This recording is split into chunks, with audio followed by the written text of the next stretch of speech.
নমস্কাৰ। মানুহে মানুহৰ বাবে যদিহে অকণো নাভাবে, অকণি সহানুভূতিৰে ভাবিব কোনে নোপোৱা সমনীয়া। মানুহে মানুহক বেচিব খুজি, মানুহে মানুহক কিনিব খুজি, পুৰণি ইতিহাস দোহাৰিলে ভুল জানো নহ'ব কোৱা সমনীয়া। দুৰ্বল মানুহে যদি জীৱনৰ কোবাল নদী পাৰ হয় তোমাৰে সাহত, তুমি হেৰুৱাবা নেকি? মানুহ যদিহে নহয় মানুহ, দানৱ কাহানিও নহয় মানুহ। যদি দানৱ কাহানি বা হয় মানুহ, লাজ পাব কোনে নোপোৱা সমনীয়া। মানুহে মানুহৰ বাবে যদিহে অকণো নাভাবে, অকণি সহানুভূতিৰে ভাবিব কোনে নোপোৱা সমনীয়া।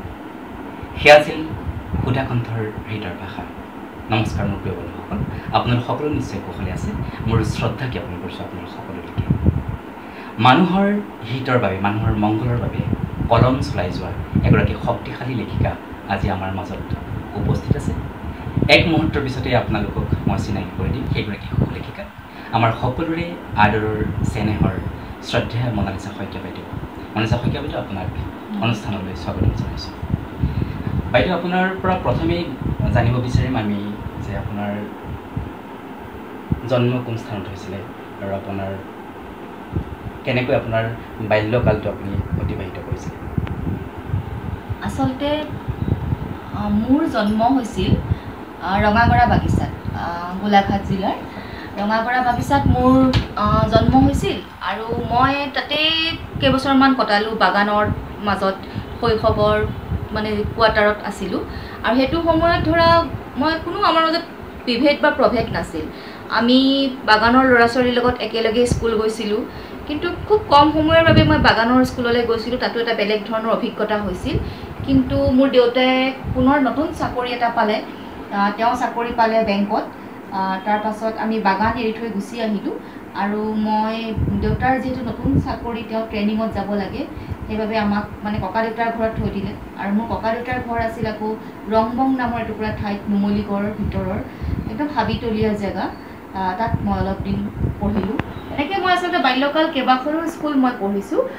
দেউতাৰ চাকৰি সূত্ৰে বিভিন্ন ঠাইলৈ আমি ট্ৰান্সফাৰ হৈ থাকোঁ আৰু 5খনমান ঠাইত মই পঢ়া শুনা কৰিছোঁ। এই মুহূৰ্ততে মই আপোনাৰ পিতৃ মাতৃৰ নামটো জানিব বিচাৰিম। মোৰ দেউতাৰ নাম লক্ষী শইকীয়া আৰু মোৰ মাৰ নাম অৰুণা শইকীয়া। মোৰ ভাইটি মোৰ দুটা আছিলে, ভণ্টি এজনী, আৰু মোৰ ডাঙৰ ভাইটিৰ মৃত্যু হৈছে এটা মটৰ দুৰ্ঘটনাত। আৰু এতিয়া সৰু ভাইটি মোৰ আমেৰিকাত থাকে আৰু ভণ্টি বাহিৰলৈ বিয়া হৈছে, তাইও অসমৰ বাহিৰতে থাকে। আৰু মই মোৰ ইয়াতে মোৰ ছোৱালী কাংকান আৰু স্বামীৰ লগত থাকে। তাৰপিছত আপোনাৰ স্কুলীয়া শিক্ষাৰ কথা আপুনি ক'লে, মানে প্ৰাথমিক পৰ্যায়ৰ কথা ক'লে। তাৰপিছত আপোনাৰ স্কুলীয়া শিক্ষা ক'ত কেনেকৈ সম্পন্ন হ'ল? তাৰপাছত ধৰা মই প্ৰথম শ্ৰেণীৰ কেইটামান শ্ৰেণী বাগানৰ স্কুলত পঢ়িলোঁ, বাগানীয়া ল'ৰা ছোৱালীবিলাকৰ লগত পঢ়িলোঁ। তেতিয়া শিক্ষক এজনেই আছিল, ভঙা স্কুল এখন আছিল, বস্তা পাৰি সকলোৱে পঢ়ে। তাৰপাছত মোৰ মাৰ দেউতাকৰ ঘৰত আমি অলপ দিন থাকিলোঁ। তাত নেপালী ল'ৰা ছোৱালীবিলাকৰ লগত এখন স্কুলত পঢ়িলোঁ। কঠ লৈ পেলাই আমি যাওঁ, সেই অভিজ্ঞতা। আৰু তাতে স্কুল নাছিলোঁ, বহুত দূৰলৈকে যাব লাগে। আৰু ককা দেউতাৰ বৃহৎ এৰিয়া এটা, মানে ককা দেউতাৰ নিজৰ মাটি বাৰী লৈ 3টা ধানৰ ভঁৰাল, খেতি, হাতী, এইবোৰ চব আছিলে। কিন্তু স্কুলৰ শিক্ষা ব্যৱস্থাটো ইমান নাছিলে ভিতৰত। তাতেই মই পঢ়িলোঁ অলপ দিন। তাৰপাছত মই গ'লোঁ দিচাংমুখলৈ, দেউতাৰ ট্ৰান্সফাৰ হ'ল। দিচাংমুখ শিৱসাগৰ জিলাৰ আটাইতকৈ ধুনীয়া ভূপেন হাজৰিকাৰ এটি গীত আছে, বুলু মিচিং ডেকাটি বজালি যে পেপাটি, সুৰেৰে সজালি দেখোঁ দিচাংমুখৰ নিশাটি। এই দিচাংমুখত মই পঢ়িলোঁ। তাতেতো আৰু সাংঘাতিক অভিজ্ঞতা হ'ল। মোৰ কৈশোৰৰ গোটেই সময়খিনি মই দিচাংমুখত কটাইছোঁ। 4ৰ্থ শ্ৰেণীৰ পৰা 9লৈকে মই পঢ়িছোঁ। আৰু এটা মথাউৰিৰ তলত আমি আছিলোঁ, এটা কেঁচা ঘৰ, 2টা কোঠালিৰ। কাৰণ দেউতাই যিটো বেংকত চাকৰি কৰিছিল, বেংকটো একদম নতুন আছিল আৰু তাতে কোনো কোৱাৰ্টাৰ নাছিল। আৰু ঘৰটো এনেকুৱা আছিল যে বাৰিষা বৰষুণ দিলে পানী পৰে, আমি মানে গোটেই পানী টুকিব লাগে। আৰু এনেকুৱা বাৰিষাৰ বানপানীৰ সময়ত আমি গোটেইবোৰ মথাউৰিত থাকিব লাগে। আৰু সেইটো সময়ত মানে মিচিং মানুহবিলাকো, গোটেই মানুহবিলাক আহি মথাউৰিত আমি একেলগে থাকোঁ, ৰাতি একেলগে ভাত খাওঁ, আমি ফূৰ্তি কৰোঁ। মানে গোটেই বানপানীটোৱে মানে আমাক এটা কাষ চপাই নিছিলে। আমি গোটেইবোৰ একেলগে গৰু, ম'হ, ছাগলী, গাহৰি মথাউৰিত থাকোঁ, ৰিলিফ আহে, আমি চাওঁ। আচলতে কি জানা, মোৰ দেউতাই ইচ্ছা কৰিলে মোক টাউনৰ স্কুল এখনত থ'ব পাৰিলেহেঁতেন, পঢ়াব পাৰিলেহেঁতেন, কিন্তু দেউতাই লগে লগে আমাক লগত লৈ ফুৰিছিল আৰু যিটোৱে আচলতে মোক জীৱনত বিভিন্ন ধৰণৰ বৈচিত্ৰ্যৰ এটা মানে সোৱাদ দিছিল। আৰু মই টিপিকেল বেংকত চাকৰি কৰা এজন মানুহৰ ছোৱালী এজনী যেনেকৈ ডাঙৰ হয়, ঠিক তাৰ সম্পূৰ্ণ বিপৰীত ধৰণে মই সকলো ধৰণৰ মানুহৰ মাজত কটাই ডাঙৰ হৈছিলোঁ। তাৰপাছত মই নামৰূপলৈ গ'লোঁ। নামৰূপত আকৌ সম্পূৰ্ণ এটা কলনী লাইফ, তাতে পকা কোৱাৰ্টাৰ, পকা ডাঙৰ স্কুল। তাত মানে মোৰ এই দিচাংমুখৰ পৰা গৈ হঠাৎ নামৰূপত এডজাষ্ট হওঁতে মোৰ অকণমান কষ্ট হৈছিল, কিন্তু তথাপিও মই তাতো এডজাষ্ট হ'বলৈ কিন্তু মই পাৰিছিলোঁ আৰু তাৰ পৰাই মই মেট্ৰিক পাছ কৰিলোঁ। তাৰপৰাই আপোনাৰ হাইস্কুল শিক্ষান্ত পৰীক্ষা আপুনি তাৰপৰাই পাছ কৰিলে। তাৰপিছত আমি আহোঁ তেতিয়াহ'লে আপোনাৰ লেখাৰ কথালৈ আহোঁ যে প্ৰথম আপুনি কোনটো লেখা লিখিছিল বুলি আপোনাৰ মনত পৰে, যে যিটো প্ৰকাশ হৈছিলে তেনেকুৱা? আচলতে মই যেতিয়া মানে স্কুল পৰ্যায়ৰ কথা কৈছোঁ, মই যেতিয়া দিচাংমুখত আছিলোঁ, দিচাংমুখ ঠাইখনেই এনেকুৱা এখন মানে প্ৰাকৃতিক সৌন্দৰ্যৰে ভৰপূৰ ঠাই, দিচাং আৰু ব্ৰহ্মপুত্ৰৰ সংগমস্থল। তাত ধুনীয়া পাহাৰ, ধুনীয়া নদী, আৰু তাতোতকৈ ডাঙৰ কথা যিবিলাক মানুহৰ সৰলতা, যি মিচিং জনগোষ্ঠীবিলাকৰ লগত মই একেলগে মোৰ বান্ধৱীবিলাকৰ লগত আছিলোঁ, বা মোৰ বান্ধৱী সকলো ধৰ্মৰ সকলো জাতিৰ মানুহ আমি একেলগে মিলি আছিলোঁ। তাত নেপালী মানুহ আছিল, মুছলমান মানুহ আছিল, বিহাৰী মানুহ, মাৰোৱাৰী, আহোম, কৈবৰ্ত, সকলো সম্প্ৰদায় আমি একেলগে আছিলোঁ। আৰু তেনেকুৱা ঠাইবিলাকত থাকোঁতে আমি ৰেডিঅ' শুনো, গান শুনো, কিতাপৰ দোকান নাছিল, দেউতাই কেতিয়াবা কিতাপৰ আলোচনী আনি দিয়ে টাউনলৈ গ'লে, শিৱসাগৰ টাউনলৈ গ'লে। সেইবিলাক পঢ়ি পঢ়ি মোৰ ভিতৰত এটা অদ্ভুত ধৰণৰ অনুভূতি জাগি উঠিছিল। আৰু এনেকুৱা এটা প্ৰাকৃতিক পৰিৱেশ যে তাত এটা অনুভূতি নহাকৈ নাথাকে, মানে অকণমান চিন্তা কৰিব পাৰিলে, কিছু পঢ়া শুনা কৰাৰ কাৰণেই বোধ কৰোঁ মোৰ এটা সেই বানপানী দেখি থকাৰ কাৰণে মোৰ এটা কবিতা লিখিব ইচ্ছা গ'ল, আৰু মই এটা বানপানী বুলি কবিতা লিখি এখন আলোচনীলৈ মনে মনে পঠাই দিছিলোঁ। তেতিয়া মই ক্লাছ 6ত আছিলোঁ। প্ৰথম আপোনাৰ সাহিত্য চৰ্চা কবিতাৰে, আৰু সেই কবিতাটো কল্পদ্ৰুম নামৰ আলোচনীখন এতিয়াও আছে, আজাৰা ফালৰ পৰা। কবিতাটোৰ নাম আছিল বানপানী। আৰু কল্পদ্ৰুম নামৰ আলোচনীখনত তেতিয়াই 87 হ'বলা, 87, 86 এনেকুৱা হ'ব, বানপানী ওলাইছিল। মোক কোনোবাই পষ্টেল যোগে তেওঁলোকে পঠাই দিছিল, আৰু মোৰ ইমান ফূৰ্তি লাগিছিল, মোৰ নামটো সেইদিনাখন ছপা মাৰি। গতিকে আপোনাৰ জীৱনৰ প্ৰথম মানে প্ৰকাশিত লেখা তেতিয়াহ'লে বানপানী নামৰ কবিতাটো? হয়, বানপানী কবিতাৰে আৰম্ভ হৈছিলে। তাৰপিছৰ কেনেকুৱা ধৰণে আগবাঢ়ি গৈছিল আপোনাৰ সাহিত্য চৰ্চা? মই আচলতে কোন শ্ৰেণীত আছিলে আপুনি? মই ক্লাছ 7ত আছিলোঁ। তেতিয়া ক্লাছ 7ত আছিলে। আৰু মই কেতিয়াও মই লেখক হ'ম বুলি ভবা নাছিলোঁ। মোৰ খুব গান গাবলৈ ইচ্ছা আছিল, আৰু সেইটো সময়ত মই খুব ফাংচনবিলাকত গান গাওঁ আৰু পুৰস্কাৰো পাওঁ। ভূপেন্দ্ৰ সংগীত খুব গাওঁ, আৰু জ্যোতি সংগীত, ৰাভা সংগীত। আৰু মোৰ খুব ইচ্ছা আছিল মই গান শিকিম আৰু গানেই গাম। তেনেকৈ দেউতাই মোক এগৰাকী শিক্ষকৰ টাউনলৈ গৈ ঠিকো কৰি দিছিল, কিন্তু কিবা কাৰণত মই এতিয়া গাওঁ, কিন্তু নিজে মানে বাথৰুমত গাওঁ বা নিজে নিজৰ বাবে গাওঁ, কিন্তু মোৰ আনৰ বাবেও গান গোৱাৰ হেঁপাহ এটা আছিল এটা সময়ত। কিন্তু দেখিলোঁ যে নাই, মোৰ কিছুমান কাম কৰিবলৈ আন বহুত মানুহৰ সহযোগ লাগে। এতিয়া গান এটা যেতিয়া মই গাম, তাবলিষ্ট এজন লাগিব, হাৰমনিয়াম বজোৱা এজন লাগিব, গীটাৰ বজোৱা এজন লাগিব, সেইটো এটা সামূহিক প্ৰচেষ্টা। কিন্তু মোক লেখা ক্ষেত্ৰত এটা সামূহিক প্ৰচেষ্টা নহয়, ই অকলেই কৰিব পাৰে, এককভাৱে এটা নিৰলে এচুকত মোক টেবুলত অকণমান জাগা হ'লে মই মোৰ কামখিনি কৰি যাব পাৰোঁ। আৰু সেইবাবে মই ভাবিলোঁ যে মোক যিহেতু ছাপোৰ্ট কৰা এই ক্ষেত্ৰত কোনো নাই গান গোৱাৰ ক্ষেত্ৰত, মই কলমেই ঢোল ক'ম আৰু মোৰ ভাৱবোৰ মই লিখি যাম। আৰু তেনেকৈ মই গল্প লিখিলোঁ, মনে মনে লিখিছিলোঁ। আগতে লুকুৱাই লুকুৱাই থওঁ, ঘৰৰ মানুহ যাতে কোনেও নেদেখক, তেনেকৈ লুকুৱাই থওঁ। মোৰ লাজ লাগিছিল, বিৰাট সংকোচ হৈছিল, আৰু দেউতাহঁতে মাহঁতে অকণ গালি পাৰিব বুলি ভয় লাগে যে কি গল্প কবিতা লিখিছ। তাৰপাছত মই কি কৰিলোঁ, যেতিয়া মই কটনত উচ্চতৰ মাধ্যমিক আপোনাৰ ক'ত আৰম্ভ হৈছিল? মোৰ তেতিয়া মানে মোৰ হায়াৰ ছেকেণ্ডেৰী পঢ়িছিলোঁ মই যোৰহাট JB কলেজত, আৰু JB কলেজত পঢ়ি থাকোঁতে JBNত মোৰ এটা গল্প ওলাইছিলে, স্বগৰ টুক্তি বুলি। তাৰপাছত সেই আপোনাৰ প্ৰথম গল্পটো তেতিয়াহ'লে কি বুলি? মই প্ৰথম মোৰ গল্প মানে আলোচনীত ওলাইছে JB কলেজৰ JBNত, গল্পটোৰ নাম আছে স্বগতুক্তি। হয়, স্বগতুক্তি। আৰু সেই গল্পটো ওলোৱাৰ পাছত মোক মই ভাবিছোঁ JB কলেজত মই ইমান দিন হায়াৰ ছেকেণ্ডেৰী খুব কম সময় নহয়, ঘৰতে আছিলোঁ। মই ডিগ্ৰী যেতিয়া কটনত পঢ়িব আহিলোঁ, হায়াৰ ছেকেণ্ডেৰী ফাইনেল দি মই এটা গল্প লিখিছিলোঁ পৰীক্ষা দি ঘৰত থাকোঁতে, আৰু সেই গল্পটো মনে মনে মই থৈ মনে মনে প্ৰান্তিকলৈ পঠাই দিছিলোঁ। মানে উচ্চতৰ মাধ্যমিক আপুনি পৰীক্ষা দি পেলাই ফাইনেল দি পেলাই আপুনি গল্প এটা লিখি আছিলোঁ বন্ধৰ সময়ত, আৰু সেইটো মনে মনে পঠাই দিলোঁ প্ৰান্তিকলৈ। ওলাব নোলাব নাজানো। In the mean time result দিলে মই কটনলৈ পঢ়িবলৈ আহিলোঁ, আৰু কটনত এদিন এডমিশ্যন লৈ মানে এমাহমান ক্লাছ যোৱাৰ পাছত হঠাৎ মোক কোনোবাই ক'লে যে প্ৰান্তিকত তোমাৰ গল্পটো ওলাইছে। তেতিয়া ভৱেন্দ্ৰনাথ শইকীয়া তেখেত আছিলে সম্পাদক, আৰু মোৰ ইমান ফূৰ্তি লাগিছিল গল্পটো পঢ়ি মোক এগৰাকী মানুহে মাতি নিছিল ঘৰলৈ মোক চাবলৈ। তেওঁ আছিলে আমাৰ হেম বৰুৱা, মমতাৰ চিঠি, তেওঁৰ পত্নী অনু বৰুৱা। তেওঁ মোক ৰুমমেটৰ সৈতে মাতি নিছিল আৰু মই গৈছিলোঁ। তেওঁ কোনোপধ্যে বিশ্বাস নকৰে যে গল্পটো মই লিখিছোঁ। মানে মাত্ৰ উত্তীৰ্ণ এগৰাকী ছাত্ৰীয়ে গল্পটো লিখিছে। অভিমানতে এদিন গল্পটোৰ নাম আছিল আৰু সম্পূৰ্ণ দুজন মানে বৃদ্ধ আৰু বৃদ্ধাৰ জীৱনৰ কথা আছিল তাত। মোক তেওঁ এটা প্ৰশ্নই কৰিছিল যে তুমি ইমান সৰু ছোৱালী হৈ তুমি মানুহৰ ইমান বয়সস্থ মানুহৰ মনবোৰ তুমি কেনেকৈ জানিলা, অনুভূতিবোৰ কেনেকৈ জানিলা? মই কৈছোঁ মই নাজানো মই কেনেকৈ জানিলোঁ, কিন্তু মোৰ ভাৱ হ'ল এনেকেই মানুহে আৰু আটাইতকৈ ডাঙৰ কথাটো হ'ল কি যে ভৱেন্দ্ৰনাথ শইকীয়া ছাৰৰ এগৰাকী মহান ব্যক্তি আৰু তেওঁ সম্পাদক, দায়িত্বশীল সম্পাদকে মানে মোৰ গল্পটো যেতিয়া বাছনি কৰিলে তেতিয়া মই ভাবিলোঁ যে নহয়, মোৰ আচলতে উচিত সময়ত আৰু এজন উচিত পথ প্ৰদৰ্শকে মই পাইছোঁ। আৰু মোৰ লিখাটোৰ প্ৰতি আৰু কটন কলেজত সেইটো সময়ত খুব লেখাৰ পৰিৱেশটো খুব ভাল আছিল আৰু সকলোৱে মানে উৎসাহ জগাইছিল। আমাৰ সমসাময়িক বহুতো প্ৰাণজিৎ বৰা, মৌচুমী কন্দলী, হেমাংগ দত্ত এইবিলাক সকলো আমি সমসাময়িক আছিলোঁ। কলেজবিলাকত পুৰস্কাৰ পাইছিলোঁ, মানে সপ্তাহত মহাবিদ্যালয় সপ্তাহত। তেনেকৈ এটা মোৰ লেখাৰ প্ৰতি সকলোৰে মৰম। সেই গল্পটো প্ৰকাশ হোৱাৰ বাবে আপুনি সাংঘাতিক ধৰণে অনুপ্ৰাণিত হ'ল ক'ব পাৰি। হয়, আৰু মই এনেকৈও শুনিছিলোঁ যে ভৱেন্দ্ৰনাথ শইকীয়া ছাৰে বহু প্ৰতিষ্ঠিত লেখক লেখিকাৰো গল্প কেতিয়াবা উভতাই পঠাইছিলে। সেই গল্পটো যে নিৰ্বাচিত হৈছে গতিকে ক'ব পাৰি সঁচাকৈ সেইটো এটা ভাল গল্প আছিল। আৰু মোৰ গল্পটোৰ নাম এবাৰ মই ফেচবুকৰ বন্ধুসকলক জনাব বিচাৰিছোঁ আপোনাৰ মুখেৰে। গল্পটোৰ নাম আছিলে অভিমানতে এদিন। এই গল্পটো বাৰু কেতিয়াবা প্ৰকাশ মানে ফেচবুকৰ বন্ধুসকলে পঢ়ি চাব পাৰিব নেকি? কিবা আপুনি সুবিধা কৰিব পাৰিব? মোৰ প্ৰথম যিখন গল্প সংকলন সংগোপনে সেউজীয়া, তাতে সেই গল্পটো আছে। আৰু সেই গল্পটো মই লিখিব পাৰোঁ, কিন্তু এতিয়া মোৰ আচলতে ইমান দীঘল গল্পটো টাইপ কৰি থাকি পেলাই ফেচবুকত লিখি থাকিবলৈ মোৰ কোনোবাই যদি কৰি পেলাই এৰি দিয়ে তেতিয়া মই দিব পাৰোঁ।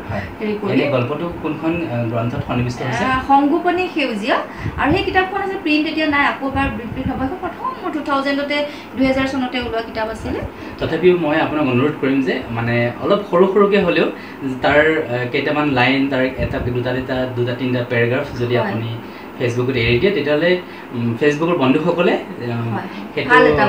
ভাল পৰামৰ্শ এটা মই ভাবিম। সেইটো মই আজৰি সময়খিনিত মই নিজেই টাইপ কৰিব আপোনাৰ ভাল লগা বাক্য দুটামান আৰু ভাল লগা পেৰাগ্ৰাফ দুটামান তেনেকৈ। হয়, তাৰপিছত তেতিয়াহ'লে আপুনি কটন মহাবিদ্যালয়টো তেতিয়াহ'লে এতিয়াৰ যিটো কটন বিশ্ববিদ্যালয় তেতিয়াৰ কটন মহাবিদ্যালয়, গতিকে কটন বিশ্ববিদ্যালয়তো আপুনি তেতিয়াহ'লে সাহিত্য চৰ্চাৰ এটা খুব সুন্দৰ পৰিৱেশ পাইছিলে। এটা ভাল পৰিৱেশ পাইছিলোঁ। আৰু তেতিয়া জজ ফিল্ডত বুক ফেয়াৰ হয়, তেতিয়া চানমাৰীত নহৈছিল, আমাৰ যিখন কাছাৰী ফিল্ডত, তেতিয়া তাতেই আমাৰ গ্ৰন্থমেলা হয় হোষ্টেলৰ ওচৰত, কলেজৰ ওচৰত। আমি তেতিয়া নীলিম কুমাৰ, মামণি বাইদেউ, চন্দ্ৰপ্ৰসাদ শইকীয়া, হোমেন বৰগোহাঁই লেখকক আমি দেখোঁ। খুব এটা ভাল লগা সময় আছিল। লেখাটো মানে চেলিব্ৰেট কৰিছিলোঁ, মানে লিখি আমি উদযাপন কৰিছিলোঁ মানে লেখাটো। ইমান ভাল লাগিছিল। সেই সময়ত কোন লেখক লেখিকাৰ সৈতে আপুনি সংস্পৰ্শত আহিছিলে? মই আচলতে সকলোকে ভাল পাইছিলোঁ, কিন্তু কাৰোবাৰ একেবাৰে সান্নিধ্যলৈ যাবলৈ মোৰ কেতিয়াও মানে বিচৰা নাছিলোঁ। এতিয়া ভৱেন্দ্ৰনাথ শইকীয়াৰ প্ৰান্তিকতে মোৰ ইমান গল্প ওলালে, কিন্তু এদিনলৈও মই তেওঁক গৈ লগ নকৰিলোঁ। মোৰ এনেকুৱা বহুত হ'ল যে মামণি বাইদেউৰ লেখা মই ইমান ভাল পাওঁ। মামণি বাইদেউক মই এদিন এক মুহূৰ্তৰ কাৰণে মই কিতাপ এখন দিব গৈছিলোঁ, তাকো এজন বন্ধুৱে জোৰ কৰি লৈ গৈছিলে। সেইবাবে সেই হেঁপাহটো মোৰ নাছিল যে মই কাৰোবাৰ একদম ঘনিষ্ঠ হৈ যাম, কিন্তু সকলোকে অনুসৰণ কৰিছিলোঁ আৰু তেওঁলোকে কেনেকৈ থাকে কি কৰে তাক কিন্তু মই লক্ষ্য কৰি আছিলোঁ। তাৰপিছত আপোনাৰ স্নাতক পাঠ্যক্ৰম আপুনি কটন মহাবিদ্যালয়ৰ পৰাই কটন বিশ্ববিদ্যালয়ৰ পৰাই আপুনি সম্পন্ন কৰিলে। তাৰ পিছৰ পৰ্যায়ত আপোনাৰ তাৰপিছত মই গুৱাহাটী ইউনিভাৰ্চিটিত মোৰ ইকনমিক্স আছিলে, মই এডমিশ্যন ল'লোঁ। কিন্তু কিবা কিবি ব্যক্তিগত কাৰণত মই সেইটো সময়ত মোৰ বিয়া হ'ল সোনকালে। মই যেতিয়া প্ৰিভিয়াছ পঢ়ি আছিলোঁ, মোৰ স্বামী মনোৰম গগৈ, তেওঁৰ সৈতে মোৰ বিয়াত পঢ়িলোঁ। আৰু বিয়াৰ পাছত আচলতে মোৰ নিয়মিত যিটো ক্লাছ কৰি থাকিবলগীয়া হয় সেইটো মোৰ মানে জটি পৰিল। আৰু মই প্ৰাইভেটকৈ মই পিছত প্ৰাইভেটকৈ মই MA টো দিলোঁ আৰু তেনেকৈ পাছ কৰিলোঁ। তাৰপিছত আপুনি বৰ্তমান আপোনাক এগৰাকী অসমৰ ঔপন্যাসিক হিচাপেও আমি জানো, গতিকে সেই উপন্যাসৰ যাত্ৰাটো আপোনাৰ কেতিয়াৰ পৰা আৰম্ভ হ'ল?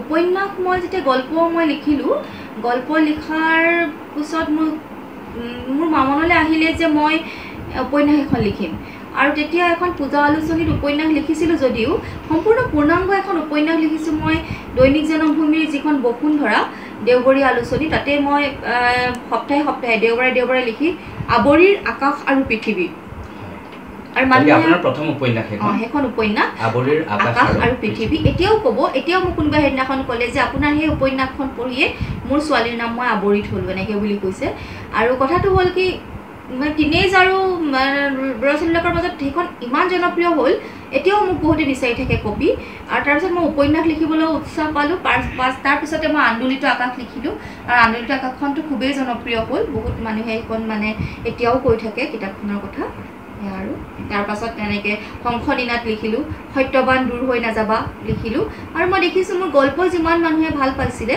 পঢ়িছিলে তাতকৈ বেছিকৈ আদৰি লৈছে উপন্যাসবিলাক বেছিকৈ আদৰি লৈছে অসমৰ বৰ্তমান সাহিত্যৰ জগতখনত ঔপন্যাসিকৰ সংখ্যা তেনেই সীমিত বুলি ক'ব পাৰি গতিকে আপুনি এই ক্ষেত্ৰত খুব ভালকৈ চলাই যাওক আমাৰ শুভেচ্ছা থাকিলে এই সুযোগতে মই শুভেচ্ছাটো জনাই দিছোঁ মই ফেচবুকত এলানি ফটো দেখিছিলোঁ আলোকচিত্ৰ দেখিছিলোঁ আমাৰ সুধা কণ্ঠৰ সৈতে কিবা সাক্ষাৎকাৰ ভিত্তিক তেনেকুৱা কিবা আপুনি হেৰি কৰিছিল নেকি আমাৰ সুধা কণ্ঠৰ লগত ভূপেন হাজৰিকা মোৰ তেজত প্ৰবাহিত তেওঁৰ গীত কথা মাত আৰু যদি মই খুব সৰুৰ পৰাই চাগে মোৰ জন্মৰ পৰাই দেউতাহঁতে শুনাইছে মনত থকা দিনৰ পৰাই যদি মই ভূপেন হাজৰিকাৰ গান নুশুনিলোহেঁতেন মই শব্দৰ ইমান প্ৰেমত নপৰিলোহেঁতেন আৰু তেওঁৰ গীতৰ মাজেদি যিবিলাক শব্দ প্ৰকাশ কৰিছে তেওঁৰ গীতৰ যিবোৰ শব্দ যিবোৰ কথা সেই কথাবিলাকে সহজ সৰল বা বুজিব পৰা হওক তাত কবিতা আছে তাত দৰ্শন আছে তাত ছবি আছে তাত ভূগোল আছে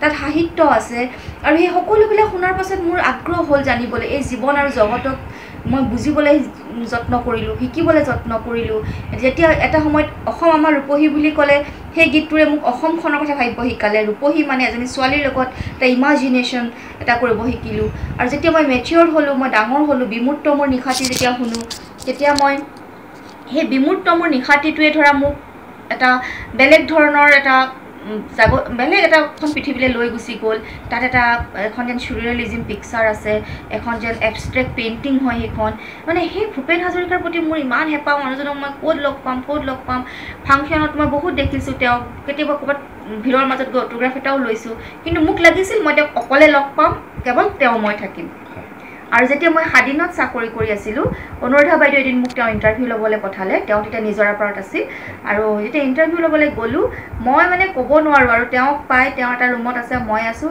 মই তেওঁৰ হাতখন ধৰিছোঁ তেওঁ মোৰ হাতখন ধৰিছে আৰু সেই স্পৰ্শ মোৰ এতিয়াও লাগি আছে আৰু আমি যে কিমান কথা পাতিলোঁ তেওঁ মোক ক'লে মোৰ গান গোৱা মই গানো গালোঁ তেওঁৰ আগত আমি কথা পাতিলোঁ সেয়া এটা মোৰ জীৱনৰ এটা পাহৰিব নোৱাৰা দিন আৰু এইটো সাংঘাতিক ধৰণৰ এটা স্মৃতি বুলি ক'ব পাৰি এনেকৈ তাৰপিছত আপুনি মুনীন বৰকটকী বঁটাৰে সন্মানিত হৈছে কোনখন গ্ৰন্থৰ বাবে আপুনি মুনীন বৰকটকী বঁটা লাভ কৰিছিলে মোৰ পুনৰ জনম লৈ তেজীমলাই বুলি এখন গল্প সংকলন আছে আৰু সেই কিতাপখনৰ বাবে মই মুনীন বৰকটকী বঁটা পাইছিলোঁ 2004 চনত আৰু গল্পকেইটা মানুহে ভাল পায় আৰু এতিয়া সেই পুনৰ জনম লৈ তেজীমলাই গল্পটো নাট্যৰূপো দি পেলাই মঞ্চস্থও কৰা হৈছে সেই মুহূৰ্তটো কেনেকুৱা লাগিছিলে আপোনাৰ যেতিয়া আপুনি গম পাইছিলে প্ৰথম যে আপুনি মুনীন বৰকটকী বঁটাৰ বাবে আপুনি নিৰ্বাচিত হৈছে কেনেকুৱা লাগিছিলে সেই মুহূৰ্তটো আচলতে ঠিক মই বুজাব নোৱাৰোঁ কাৰণ সেইটো সময়ত আমি সংসাৰৰ ইমান ষ্ট্ৰাগল কৰি আছিলোঁ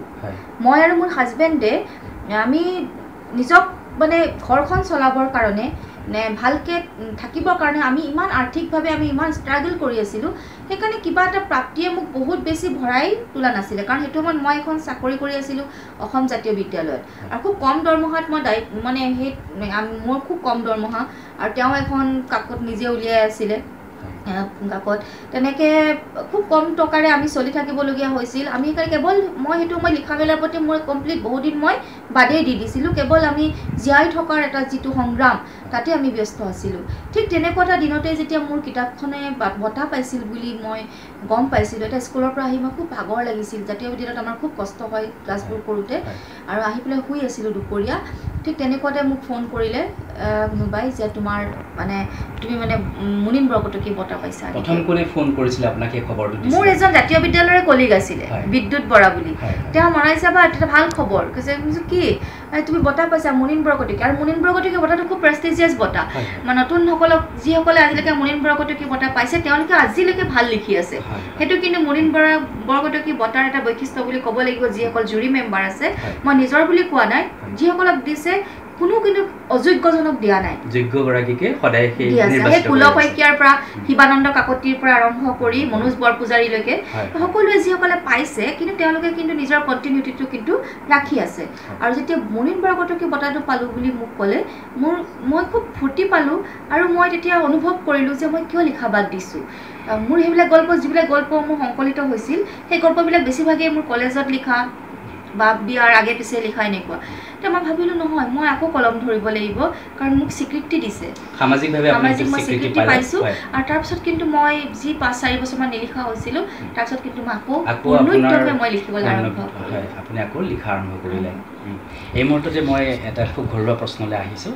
আপুনি আপোনাৰ ছেকেণ্ড ইনিংছ মানে আৰম্ভ কৰিলে, মানে বিবাহৰ কথাটো মই ক'ব বিচাৰিছোঁ। মনোৰমক মই যেতিয়া লগ পাইছিলোঁ, মনোৰম গগৈ মানে এজন খুব ভাল মানুহ হিচাপে মই লগ পাইছিলোঁ। আৰু তেওঁ যথেষ্টখিনি মানে হেৰি কৰে, কষ্ট কৰে। আৰু সেইবাবে সেই গোটেই প্ৰক্ৰিয়াটোত মানে মই ইমান ইনভলভ হৈছিলোঁ। তেওঁৰ লগত কাম কৰি এখন আলোচনী উলিয়াই আছিলে প্ৰত্যয় বুলি। ঠিক তেনেকুৱা সময়তে তেওঁ মোক নিজৰ কথা কৈছিল, বিয়াৰ কথা কৈছিল। আৰু মই ক'লোঁ ঘৰত সুধিব, আৰু তেনেকুৱাতে অলপ এই মাজেৰে আমাৰ বিয়াখন হৈ গৈছিল। আৰু তাৰপিছতে খুব আমি দ্ৰুতগতিৰ আৰু এটা কথা আমি আলোচনা কৰি থওঁ এইখিনি সময়তে। তাৰপিছত আপোনালোকৰ মাজলৈ আপোনালোকৰ সন্তানটি আহিলে, দেৱশিশুটি আহিলে।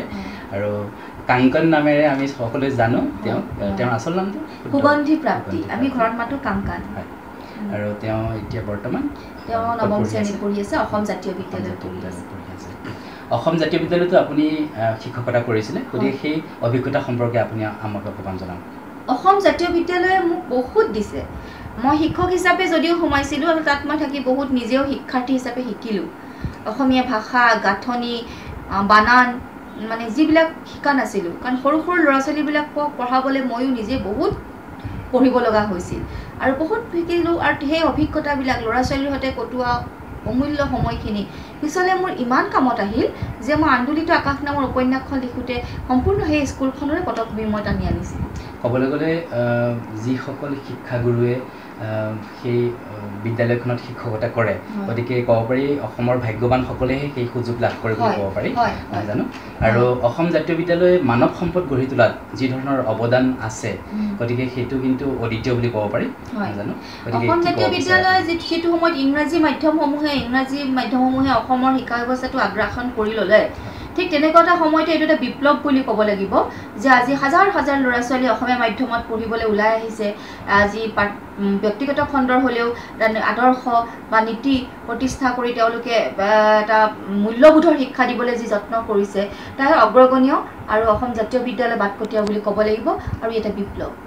বাইদেউ, বঁটা বাহনৰ ক্ষেত্ৰত অকণমান কথা আলোচনা কৰিব বিচাৰিছোঁ। বৰ্তমান অসমত বঁটাক লৈ পেলাই অকণমান বিতৰ্কৰ পৰিৱেশ এটা চলি আছে, সেই সম্পৰ্কে আপুনি কি ক'ব বিচাৰে? এগৰাকী নিষ্ঠাৰে সাহিত্য চৰ্চা কৰা লোক হিচাপে এই কথাবিলাকে মোক ব্যথিত কৰে। কাৰণ সাহিত্যৰ জৰিয়তে মই সদায় দায়বদ্ধতাক প্ৰমাণ কৰিব খোজোঁ, আৰু কলমটো সেইদৰে ধৰি আহিছোঁ। যেতিয়া এই বঁটা বাহনবিলাকৰ নামত কিছুমান অনিয়ম, দুৰ্নীতি বা কেলেংকাৰী শুনিবলৈ পাওঁ, খুবেই বিচলিত হওঁ। কাৰণ সাহিত্য হৈছে এটা সৃষ্টিশীল, এটা সত্তাৰ পবিত্ৰ এটা মানে বস্তু, বা তেওঁ যাৰ এটা সততা আছে তেওঁহে কলমটো ল'ব পাৰে বুলি মই ভাবোঁ। তেতিয়া এই সাহিত্যক লৈ কিছুমানে নিকৃষ্ট ৰাজনীতি কৰে, লবি দল গঠন কৰে, বা ইজনে সিজনক মানে স্বজন তোষণ আৰম্ভ কৰে, তেতিয়া মই ভাবোঁ যে যিসকলে অনেষ্টলি কলম ধৰি আছে সেইসকল লোকক কিন্তু নিৰাশ কৰাটো স্বাভাৱিক। গতিকে ক'বলৈ গ'লে আচলতে সাহিত্যই এটা জাতিকো প্ৰতিনিধিত্ব কৰে। অসমৰ সাহিত্যই অসমীয়া জাতিটোকো প্ৰতিনিধিত্ব কৰি আছে। সাহিত্যটো সমাজৰ দাপোন, আমি তেনেকৈ পঢ়িছোৱেই। আৰু মই যদি 100 বছৰ আজি শংকৰদেৱৰ সময়খিনি শংকৰদেৱৰ সাহিত্য নথকা হ'লে মই কেতিয়াও নাজানিলো আমি গুৰুজনাৰ সময়ত বুজি নাপালোহেঁতেন তেখেতৰ লিখনিৰ জৰিয়তে আমি বেছি ভালকৈ বুজিব পাৰিছো বা সমাজ ব্যৱস্থা সেই সময়ৰ গোটেই ভূগোল বা তেনেকুৱা ধৰণৰ এটা কথা আমি গম পাওঁ সাহিত্যৰ জৰিয়তে আমি গম পাওঁ বা তেনেকৈ আমাৰ ৰসৰাজ সাহিত্যৰ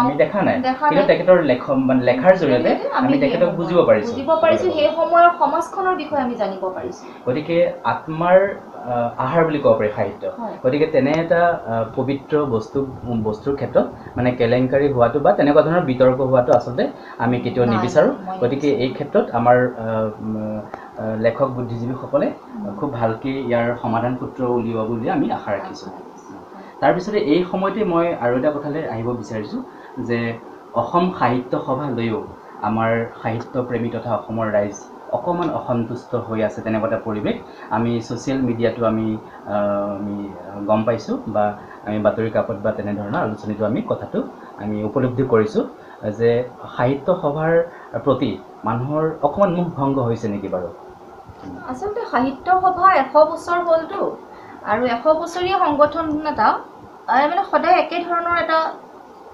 ৰেপুটেশ্যন ৰাখি থকাটো এটা কষ্টকৰ কথাও মানে তেওঁলোকৰ যিটো মৰ্যাদা কাৰণ যিসকল গুণী জ্ঞানী ব্যক্তিৰে সাহিত্য সভা গঠন হৈছিল যি উদ্দেশ্যৰে গঠন হৈছিল সেই একেধৰণৰ ব্যক্তিত্ব বা একেটা উদ্দেশ্যই আজি সুদীৰ্ঘ দিন একেধৰে বাহাল হৈ নাথাকে আৰু সেইবাবে হয়তো সাহিত্য সভাত এনেকুৱা ধৰণৰ কিছুমান মানুহ সোমাই গ'ল যিহঁতে সাহিত্য কৰাতকৈও ৰাজনীতিৰ প্ৰতি বেছিকৈ তেওঁলোক আগ্ৰহী আৰু ফলত যিটো মূল উদ্দেশ্য আছিল তাৰ পৰা বহুত ক্ষেত্ৰত পিছ পৰিবৰ বাবে আজি তেওঁলোকে আজি সাহিত্য সভাই নিজৰ মৰ্যাদা হেৰুৱাই বিতৰ্কৰ মাজলৈ গুচি যাবলগীয়া হৈছে বুলি মই ভাবোঁ ক'বলৈ গ'লে অসম সাহিত্য সভাৰ লগত অসমীয়া জাতিৰ বা অসমীয়া মানুহৰ আবেগ অনুভূতি জড়িত হৈ আছে গতিকে সেই অনুষ্ঠানটো যদি আজিও কুশলে থাকে আজিও মংগলে থাকে আজিও যদি শুদ্ধ বা নিকা হৈ থাকে তেতিয়াহ'লে সেইটো একো বেয়া কথা নহয় বুলি ভাবোঁ আমি আৰু ভাল আৰু সাহিত্য সভাই ইচ্ছা কৰিলে বহুত কাম কৰিব পাৰে কাৰণ এটা পুৰণি এটা দল হিচাপে পুৰণি সংগঠন এটা হিচাপে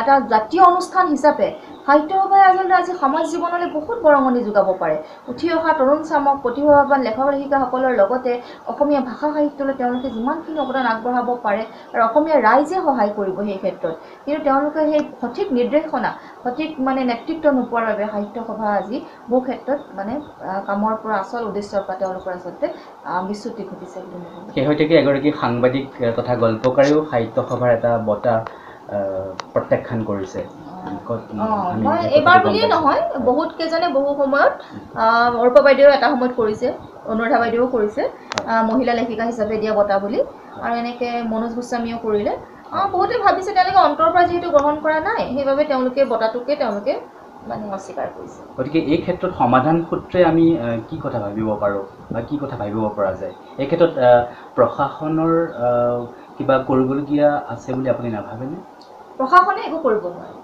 কোনোবা মন্ত্ৰী এমএলএ সাহিত্য ক্ষেত্ৰত একো কৰিব নোৱাৰে সুপৰামৰ্শ দিবলৈ অকণমান মানুহৰ অভাৱ নোহোৱা নহয় আছে সেই মানুহবিলাকক সংগঠিত কৰক আৰু যিসকলে নিস্বাৰ্থভাৱে সঁচাকৈ সাহিত্যৰ বাবে কাম কৰিছে সেই মানুহবিলাকক বিচাৰি উলিয়াওক নহয় মই ক'ব বিচাৰিছোঁ যে ৰাজনীতিকৰ প্ৰৱেশ নাই বাৰু তথাপি আমাৰ সেইটো এটা যিহেতু আমাৰ আৱেগ অনুভূতিৰ এটা অনুষ্ঠান ক'বলৈ গ'লে সাহিত্য সভা গতিকে প্ৰশাসনে তেখেতসকলৰ সৈতে ভালদৰে আলোচনা কৰি যে সেই সমস্যাটো সমাধান কৰি আকৌ অসমীয়াৰ মাজলৈ সাহিত্য সভাক লৈ যাব পাৰে এই ক্ষেত্ৰত পাৰে কিন্তু জাতীয় আৱেগ বা মানুহৰ আৱেগটো এনেকুৱা এটা বস্তু কোনেও কাকো সেইটো বুজাই দিব নোৱাৰে সেই মানুহৰ ভিতৰৰ পৰা ভাল পোৱাটো আহিব লাগিব আৰু সেই বস্তুটোৰ প্ৰতি বিশ্বাসযোগ্যতাটো তেওঁলোকে নিজে আনিব লাগিব সেইটো কোনেও মিডল মেনেৰে কৈ দিব পৰা নহয় কাম কাজেৰে এটা প্ৰতিষ্ঠা কৰিব লাগিব আৰু সেই ক'ব বিচাৰিছোঁ যে যিহেতু সাহিত্য সভা এটা অসমীয়াৰ আৱেগ অনুভূতিৰ এটা অনুষ্ঠান আজি 100 বছৰে সেইটো তেনেকৈ আমি জাতীয় অনুষ্ঠান এটা চলি আছে গতিকে তাক সি যদি অকণমান বিপথে গৈছে বুলি ভাবা হৈছে তেতিয়াহ'লে প্ৰশাসনে যে সেইটো সুপৰামৰ্শৰ দ্বাৰা তাক আকৌ আচল পথলৈ লৈ অহাৰ দায়িত্বটো নিশ্চয় আছে প্ৰশাসনতকৈ পাৰিব এইটো গোটেই সমগ্ৰ অসমীয়া জাতি তাৰ বাবে আগ্ৰহী হ'ব লাগিব প্ৰশাসনৰ কেইজনমানে নহ'ব এতিয়া জাতীয় অনুষ্ঠান যিহেতু সকলো জাতি যেনেকৈ আন্দোলন এটা কৰিবলৈ আগবাঢ়ি আহে, প্ৰতিবাদ এটা কৰিবলৈ আগবাঢ়ি আহে জাতিৰ স্বাৰ্থত, ঠিক তেনেকৈ আজি অসম সাহিত্য সভা বুলি আজি হেৰি হৈছে, মানে সেই একতাবিলাক দেখা গৈছে পৰা নাই। আৰু সেইটো আচলতে তেনেকৈ থাকিব, কিন্তু এটা সময়ত মানুহে নিজে এৰিবলৈ বাধ্য হ'ব, যিটো গ্ৰহণযোগ্যতাটো কমি গৈছে। আৰু এটা সময়ত মানুহে এইটো গ্ৰহণ নকৰিবও পাৰে। সাহিত্য সভাক সদায় যে গ্ৰহণ কৰি থাকিবই লাগিব সেইটোওতো এটা কথা নহয়। যেতিয়া কাৰোবাৰ ওপৰত আস্থা হেৰাই যায়, আমি একো এটা নাপাম, যাৰ একো নেতৃত্ব নাথাকিব, সেইটো তেনেকৈ বহুত যেনেকৈ নেতাক মানুহে অগ্ৰাহ্য কৰে, এটা অনুষ্ঠানতো কৰিব পাৰে। এইটো কথা নহয় যে এটা অনুষ্ঠান এটা আৱেগ আছিল কাৰণে আৱেগটোক ধৰি পেলাই আমি সদায় থাকিম, সেইটোতো কথা নহয়। বাইদেউ এইখিনিতে এটা কথা আমি আকৌ আলোচনা কৰিব বিচাৰিছোঁ। ৰিক হানছেনে কৈছিলে যে মই নিশ্চিত হ'ব খুজিছিলোঁ যে মই এতিয়াও জীৱিত হৈ আছোঁ। প্ৰকৃততে ই আছিল নিজৰ ভাগ্যৰ বিৰুদ্ধে সংগ্ৰাম, যি সংগ্ৰামত মই জয়ী হ'ব খুজিছিলোঁ। আপোনাৰ জীৱনতো তেনেকৈ কিছু সমস্যা আহিছিলে, তাৰপিছতো আপুনি তাৰ পৰা উত্তৰণ ঘটাই পেলাই আপুনি আকৌ আজিৰ এই অৱস্থা পালেহি যে ধৰক তেনেকৈ সৰু কথা এটা ক'ব পাৰি যে আপোনাৰ ভাইটি অকাল মৃত্যু হৈছিলে, সেই সময়তো আপুনি ভাগি পৰিছিলে, বা আপোনাৰো তেনেকৈ আপুনি অলপ শাৰীৰিকভাৱে অসুস্থ হৈ পৰিছিলে। গতিকে তেনেধৰণৰ সময়ো বেয়া সময়ো আপোনাৰ পাৰ হৈ গৈছিলে। গতিকে তাৰ পৰা আপুনি নিজকে আকৌ আগৰ অৱস্থালৈ আনিবলৈ সক্ষম হৈছিলে। সেই সম্পৰ্কে আপুনি ক'ব নেকি যে আপোনাৰ ভাইটিৰ কেতিয়া তেনেকুৱা ধৰণৰ নহয়, মই ভাবোঁ গোটেই জীৱনটো জন্মৰ পৰা মৃত্যুলৈ এই গোটেই প্ৰক্ৰিয়াটো তাত এটা সৰল ৰেখা নহয়। গোটেই জীৱনটো তাত মাজে মাজে কেতিয়াবা আমাৰ ঋতু বুলি কওঁ, মই 6 ঋতুৰ কথা কওঁ যে আমাৰ নিজৰ মাজতেই আছে। কেতিয়াবা যদি আমি ফুলি উঠোঁ, কেতিয়া আমি বৰষুণৰ দৰে সৰি পৰোঁ, কেতিয়াবা আমাৰ মেঘাচ্ছন্ন হৈ থাকে মনৰ আকাশ, কেতিয়াবা ফাগুনৰ দৰে আমাৰ চঞ্চল হওঁ, কেতিয়াবা আমি শীতত শুকাই যাওঁ। ঠিক তেনেকুৱা মানুহৰ জীৱনটো তেনেকুৱা মুখৰা থাকিব পাৰে, সংঘাত আহিব। মোৰ জীৱনলৈও আহিছে, মোৰ নিজৰে খুব এটা দুৰাৰোগ্য, এটা অসুখ, দুৰাৰোগ্য বুলি নকওঁ, এতিয়া মোৰ অসুখটো ভাল হৈছে। সেই সময়তে মই সংগ্ৰাম কৰিবলগীয়া হৈছিল, বা তাৰপিছত মোৰ ভাইটি ঢুকাইছে। মই ভাবোঁ যে সেইবিলাক একোটা সময় জীৱনত মানুহৰ পৰীক্ষা লোৱাৰ কিছুমান সময় আহে, নিজকে পৰীক্ষা কৰাৰ। আৰু সেই সংগ্ৰামকেইখনত যেতিয়া মানুহ জিকি যায়, বাকী মানুহে আৰু আগুৱাই যাবলৈ মানে পিছলৈ ভয় নাখায়। আৰু সেইবিলাকে মোক দুৰ্বল নাই কৰা, মোৰ জীৱনলৈ অহা সংঘাতবিলাকে, কষ্টবিলাকে মোক দুৰ্বল নাই কৰা, বৰঞ্চ আগতকৈও বেছিকৈ শক্তিশালী কৰি তুলিলে। আৰু পৃথিৱীখনৰ প্ৰতি ভাল পোৱা মোৰ আৰু বাঢ়িবলৈ ধৰিলে। তাৰ আগতে যদি মানুহৰ প্ৰতি মোৰ অকণমান খং আছিল, কেতিয়াবা কাৰোবাৰ প্ৰতি ক্ষোভ আছিল, কাৰোবাৰ প্ৰতি যদি মোৰ এটা অকণমান বেয়া পোৱাও আছিল, কিন্তু সেই সমস্যাবিলাক, সেই দুৰ্যোগবিলাকে মোক ইমান জীৱনটোৰ প্ৰতি এটা ইতিবাচক ভংগী আনি দিলে যে মোৰ আজিকালি কাকো বেয়া পাবলৈও মন নাযায়, কাৰো প্ৰতি মোৰ কোনো অভিযোগ লৈ থাকিবলৈও মন নাযায়। মই খুব মানে জীৱনৰ এটা বিশাল অৰ্থ মই বিচাৰি পালোঁ।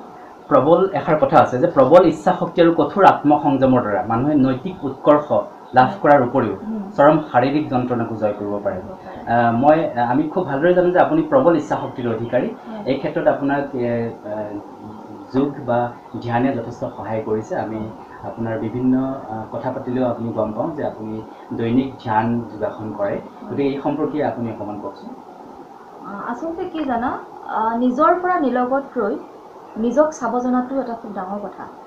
আৰু আমি নিজলৈ নাচাওঁ, আমি সদায় আনলৈ চাই থাকোঁ। আনে আমাক কি দিলে, আনে আমাক কি বুজিছে, আনে আমাক কি ভাবিছে, আনে আমাৰ কাৰণে কি কৰিছে, আমি সদায় আনলৈ চাই থাকোঁ। আৰু আমি নিজৰ পৰা নিলগত ৰৈ নিজক যেতিয়াই আমি চাই থাকিবলৈ শিকোঁ, তেতিয়া আমি নিজৰ ভুলখিনি আমি দেখা পাওঁ, নিজৰ দুৰ্বলতাখিনি দেখা পাওঁ। আৰু মই এটা কথাই উপলব্ধি কৰিলোঁ নিজৰ পৰা নিলগত ৰৈ নিজক চাই, যে গোটেই সুখ বস্তুটো গোটেই মোৰ ভিতৰতে আছে, গোটেই ব্ৰহ্মাণ্ডখন মোৰ ভিতৰতে আছে। আৰু তাৰ মাজেৰে মই এটা যাত্ৰা আৰম্ভ কৰিব লাগিব। আৰু সেই নিজৰ পৰাই আৰম্ভ কৰি সেই যাত্ৰা মই বাহিৰলৈ গুচি যাব লাগিব। আৰু সেই যাত্ৰা পথত মই নিজৰ মনটোক ভাল ৰাখিব লাগিব, নিজক শাৰীৰিকভাৱে ভাল ৰাখিব লাগিব, মই নিজে হাঁহি থাকিব লাগিব আনক হাঁহি দিবলৈ হ'লে। আৰু সেই শক্তিখিনি মই ক'ৰ পৰা আহৰণ কৰিম? সেই শক্তিখিনি শাৰীৰিক আৰু মানসিক কচৰতৰ দ্বাৰা কৰিব পাৰি। শাৰীৰিকভাৱে যেনিবা আমাৰ যেনিবা জিম আছে, আমাৰ যেনিবা কচৰত আছে বিভিন্ন ধৰণৰ, বা মই আসনো কৰিলোঁ, কিন্তু মানসিকভাৱে আমি কেনেকৈ সেই কচৰত কৰিম? মানসিক সুস্থতাৰ কাৰণে কি কচৰত কৰিম? কেৱল শাৰীৰিক গৈ বিউটি পাৰ্লাৰ গৈ জিমলৈ গৈ কেৱল শৰীৰটো বনোৱাটোতো আমাৰ সেই কথা নহয়। মনটো আমি ধুনীয়া কৰি ৰাখিব লাগিব। সৎ সংগ, সৎ চিন্তা, কিতাপ, মেডিটেশ্যন, আৰু মই মেডিটেশ্যনো কৰোঁ, মেডিটেশ্যনটো মানে আধ্যাত্মিকতাত মই বিশ্বাস কৰোঁ। আধ্যাত্মিক মানে এনেকুৱা নহয় যে পুৱা গধূলি ঈশ্বৰৰ নাম লৈ পেলাই হৰিনাম লৈ থকাটোৱে আধ্যাত্মিকতা, সেইটো নহয়। জীৱনটোক নতুনকৈ বিশ্লেষণ কৰাৰ যিটো শক্তি, মই গীতাখনো পঢ়োঁ, মই সকলো ধৰ্মীয় গ্ৰন্থও পঢ়োঁ, মানে সেই মনটোক ভালে ৰখাৰ যিটো কচৰত, সেই কচৰটো কিন্তু মই এই যোগাসন, ধ্যান, যোগ এইবিলাকৰ জৰিয়তে কিন্তু মই আয়ত্ব কৰিবলৈ সক্ষম হৈছোঁ। গতিকে দেখা যায় যে একেবাৰে নতুন প্ৰজন্মৰ কথা কৈছোঁ, তেওঁলোকৰ কথা ক'ব বিচাৰিছোঁ। আৰু তেওঁলোকেতো বৰ্তমান যিটো যান্ত্ৰিকতাৰ যুগ, বৰ্তমান ফেচবুক বা ইনষ্টাগ্ৰাম বা তেনেকুৱা ধৰণৰ বস্তুবিলাকত খুব বেছিকৈ ব্যস্ত হৈ থকা পৰিলক্ষিত হয় আজিৰ প্ৰজন্মটো, জানো। গতিকে তেওঁলোকে চাগে যোগাসন বা ধ্যান এইবিলাক কৰিবলৈ তেওঁলোকে হয়তো পৰামৰ্শ পোৱা নাই বা তেনেকুৱা ধৰণৰ কিবা এটা ঘটিছে। গতিকে এই সম্পৰ্কে আপুনি তেওঁলোকক কি ক'ব বিচাৰে? মই নতুন প্ৰজন্মটোক কোনো পধ্যেই এতিয়াও কোনো কাৰণতে দুখ নিদিওঁ। যদি কিবা আমি দিব পৰা নাই, ডাঙৰবিলাকে এটা পৰিৱেশ দিব পৰা নাই, যদি আমি তেওঁলোকক বাদ দেখুৱাব পৰা নাই, জ্যেষ্ঠসকলে বাদ দেখুৱাব পৰা নাই, আৰু জ্যেষ্ঠসকলে কৰা হয়তো ভুলৰ কিছুমান পৰিণতি ভোগ কৰিছে, গছ পুলিহে, সেইবিলাক পুলিটো সাৰ জাবৰ দিব লাগিব জ্যেষ্ঠজনে, পুলিটোক দুখ দিলে নাই। তাক ৰ'দত দিম নে তাক বৰষুণত দিম নে তাক সাৰ জাবৰ নিদিয়াকৈ মৰিবলৈ দিম, তাৰ দায়িত্বটো আমাৰ। আৰু আধুনিক বা নতুন বুলি কোনো কথা নাই। শংকৰদেৱৰ সময়ত শংকৰদেৱে আটাইতকৈ আধুনিক মানুহজন আছিল, হয়নে? আৰু 200 বছৰৰ পিছত মই ক্লাছিক হ'ম, মানে কোনো কথা নাই তেনেকুৱা।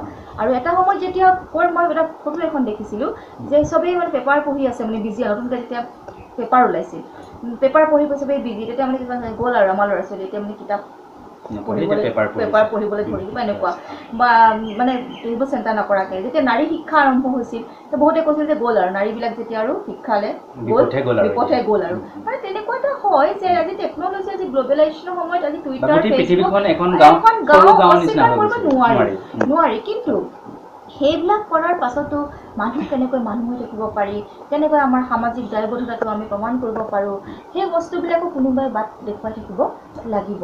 আৰু এনেকুৱা নহয় যে চব বেয়া গৈছে। এতিয়া ফেচবুক কৰিলে বুলি মই যে ফেচবুকত ইমান নতুন জেনেৰেশ্যনৰ লগত মই টাচত থাকোঁ, মই দেখিছোঁ প্ৰত্যেকে দায়বদ্ধ, প্ৰত্যেকে আমাতকৈ বেছি টেলেণ্ট। মই সেইটো বয়সত মই ইমান টেলেণ্টেড নাছিলোঁ, তেওঁলোকৰ বয়সত মই ইমান ব্ৰিলিয়েণ্ট নাছিলোঁ। তেওঁলোকে যিমান বুদ্ধিদীপ্ততাৰে বস্তু এটা তেওঁলোকে কৰিব পাৰে, সেইকাৰণে ভাল সেইটো সময়টো আছিলে, বেয়া সেইটো সময়টো আছিলে। আমি তাক কেনেকৈ ব্যৱহাৰ কৰিছোঁ সেইটো ডাঙৰ কথা।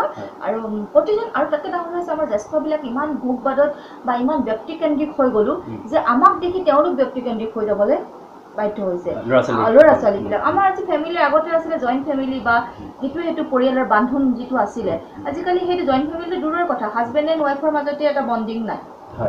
এতিয়া ল'ৰা ছোৱালীটোৱে সেই মিলা প্ৰীতি, সেই মৰম প্ৰীতিটো ক'ৰ পৰা শিকিব? ককা আইতা বস্তুটো নিচিনা হ'ল এটা, সেই বস্তুবিলাক যেতিয়া মানুহে আঁতৰি আহিলে, বা পিতৃ মাতৃয়ে যেতিয়া দুখীয়াক দান দিয়া কেতিয়াও দেখা নাই। যেতিয়া দেউতাকে সদায় ঘৰত অহা কাম কৰা মানুহগৰাকীয়ে মাকে যেতিয়া বেয়া ব্যৱহাৰ কৰা দেখিছে, যেতিয়া ড্ৰাইভাৰজনক বেয়া ব্যৱহাৰ কৰা দেখিছে, মানুহক ভালকৈ বেয়া ব্যৱহাৰ কৰা শিকা নাই, সেই ল'ৰাটোৱে ক'ৰ পৰা শিকিব? তাক কোনে শিকাব লাগিব? তাক নিশ্চয় শিক্ষানুষ্ঠান শিকাব লাগিব, নহ'লে সমাজখন শিকাব লাগিব। কিন্তু বেছিভাগ সময় থাকে পিতৃ মাতৃৰ সৈতে। আৰু আজিকালি আমাৰ শিক্ষানুষ্ঠানবোৰো দেখিছা, ভাল শিক্ষা আগতে কি আছিলে? আগতে কিছুমান ল'ৰা ছোৱালীয়ে ঘৰত শিক্ষা নাপালেও মাক বাপেকে একোৱেই নাজানিছিলে, কও নাজানিছিলে, কিন্তু সেই ল'ৰা ছোৱালীবিলাকক তুলি তালি ধৰিছিল এখন শিক্ষানুষ্ঠান। বাইদেউ, এইখিনি সময়তে মোৰ কথা এটা মনত পৰিছে। আমি সৰুতে আমাৰ মনত আছিলে যে নীতি শিক্ষা বুলিও এটা পিৰিয়ড, পাঠ এটা হেৰি কৰিছিলে, কিন্তু আজিকালি সেই তেনেকুৱা ধৰণৰ নীতি শিক্ষা বুলি এটা নীতি শিক্ষা বুলি নাই। আমাক বিভিন্ন ধৰণৰ সাধু কোৱা হৈছিল, বিভিন্ন পঞ্চতন্ত্ৰ কোৱা, মহাভাৰত। কিন্তু মোৰ মনত পৰিছে যে নীতি শিক্ষা বুলি এখন কিতাপ আছিলে, বিভিন্ন তাতে নীতি শিক্ষাবিলাকতে পঞ্চতন্ত্ৰ সাধু কিছুমান দিছিল, বেলেগ বেলেগ ধৰণৰ। তাত আমাৰ এটা তলত সাধুবিলাকৰ এটা উপদেশ লিখি দিছিল যে আমুক কৰিলে আমুক হয়। গতিকে সেই ক্লাছটোত নীতি শিক্ষা পঢ়িবলৈ সেই ষ্টুডেণ্টজন বাধ্য। গতিকে তাৰ পৰাতো নিশ্চয় কিবা উপকৃত হয়। কাৰণ এটা অপৰাধবোধ, এটা বেয়া, এটা নৈতিকতা, এটা গঢ় লৈ উঠে। সেই আধা ঘণ্টা 45 মিনিট যদি এটা ভাল কথা আলোচনা কৰা যায় নীতি শিক্ষাৰ ওপৰত, তেতিয়াহ'লে নিশ্চয় ছাত্ৰ ছাত্ৰীসকল উপকৃত হ'ব। নিশ্চয় হয়। আৰু সেই বস্তুটো কোনে দায়িত্ব ল'ব? সেই বস্তুবিলাক দায়িত্ব ল'ব লাগিব। ল'ৰা ছোৱালীবিলাক বিপথে গ'ল বুলি কৈ থাকিলে নহ'ব। আজি আমাৰ ৰাজ্য যিয়ে চলায়, চৰকাৰ যি চলায়, প্ৰশাসন যি চলায়, আজি বিদ্যালয়বিলাক যিসকলে চলায়, তেওঁলোকে সেই দায়িত্বটো ল'ব লাগিব যে প্ৰজন্মক আমি কি দিম। বাইদেউ, এইখিনিতে বিদ্যালয়ৰ কথাটো কওঁতে মোৰ মনত পৰিছে যে জননী জন্মভূমি স্বৰ্গাদপি কৰি আছে নিজৰ মাতৃগৰাকী নিজৰ জন্মভূমি সদায় স্বৰ্গতকৈ অধিক বুলি কোৱা হয় তেনেকুৱা কথা গতিকে মই মাতৃভাষাটোৰ কথা ক'ব বিচাৰিছোঁ যে বৰ্তমান মাতৃভাষাত শিক্ষা গ্ৰহণ কৰা ল'ৰা ছোৱালীৰ সংখ্যা ছাত্ৰ ছাত্ৰীৰ সংখ্যা অসমত সাংঘাতিকভাৱে কমি গৈছে এই সম্পৰ্কে আপুনি কি ক'ব বিচাৰে মোৰ ছোৱালীক মই অসমীয়া মাধ্যমত পঢ়াইছোঁ প্ৰথম কথা আজি মই গুৱাহাটীতে থকাৰ পিছতো মই ছোৱালীক ইচ্ছা কৰিলে মই এখন ইংৰাজী মাধ্যমত পঢ়াব পাৰিলোহেঁতেন কিন্তু মই তাইক পঢ়োৱা নাই কিয় মোৰ দায়বদ্ধতা যে মোৰ ছোৱালী এতিয়াও ভাল ইংলিছ ক'ব পাৰে লিখিব পাৰে সেইটো মোৰ বিশ্বাস তাৰমানে কিয় মাতৃভাষাৰ প্ৰতি যিটো হৈছে আমাৰ যিটো ব্ৰিটিছে যদিও আমাক এৰি থৈ গ'ল আমাৰ কিন্তু সেই গোলামীটো আমাৰ মনৰ পৰা কেতিয়াও নগ'ল অৱচেতন মনত আমি এতিয়াও মোৰ ল'ৰাটোৱে ইংলিছটো ভালকৈ ক'ব পাৰিলেহে আমি মানে তাক স্মাৰ্ট বুলি ভাবোঁ হয়নে ইংলিছ গানটো যি গাব পাৰিব আমি তাকহে ভাবোঁ যে সেই স্মাৰ্ট কিন্তু সেই বস্তুটো যে কনচেপ্টটো উঠি গৈছে এতিয়া আজি তুমি জাপানৰ নিচিনা দেশবিলাকে চোৱা বা চোৱা যে নিজে নিজৰটো যেতিয়া শিপা নাথাকে মানুহে তেওঁৰ আচলতে একোৱেই নাথাকে আজি আমেৰিকাত যিটো হৈছে নিজস্ব বুলি একো এটা নোহোৱা নিচিনা হৈছে সেইকাৰণে সেই বস্তুবিলাক হৈছে কি সেইটো কলনিয়েলিজিমে আমাক দি যোৱা বজাৰখনে আমাক দি যোৱা কিছুমান ধাৰণা তেওঁলোকৰ বস্তুবিলাক চেল কৰিবলৈ তেওঁলোকৰ বস্তুবিলাক আৰু 200 কোটি 100 কোটি জনতাৰ এখন যেতিয়া দেশ এখন কম বজাৰ নহয় সেই বজাৰখনক আয়ত্ব কৰিবলৈ হ'লে বিভিন্ন ধৰণৰ বিভিন্ন চাল চলন প্ৰলোভনৰ কিছুমান মানে আছিলা লৈ বহু ধৰণৰ বিজনেছ ইয়াত চলাই আছে আৰু তাৰে আমাৰ যিহেতু শিক্ষা নাই আমাৰ মধ্যবিত্তীয় মানুহবিলাক বা একেবাৰে অশিক্ষিত দুখীয়া মানুহবিলাকৰ সেই সপোনৰ ৰাজ্যলৈ এনেকুৱাকৈ লৈ গুচি যায় যে আমি তাত কোনটো সঁচা কোনটো মিছা আমি ধৰিব নোৱাৰা হৈ যাওঁ আৰু ক্ৰমাৎ আমি এখন মায়াৰ বজাৰত সোমাই গৈ আমি নিজৰ গোটেই বস্তুবোৰ কাউৰী হৈ যে ময়ূৰৰ পেখন ধৰে ঠিক তেনেকুৱা হৈ এনেকুৱা হৈ যে আমি না আগ পাওঁ না পিছ পাওঁ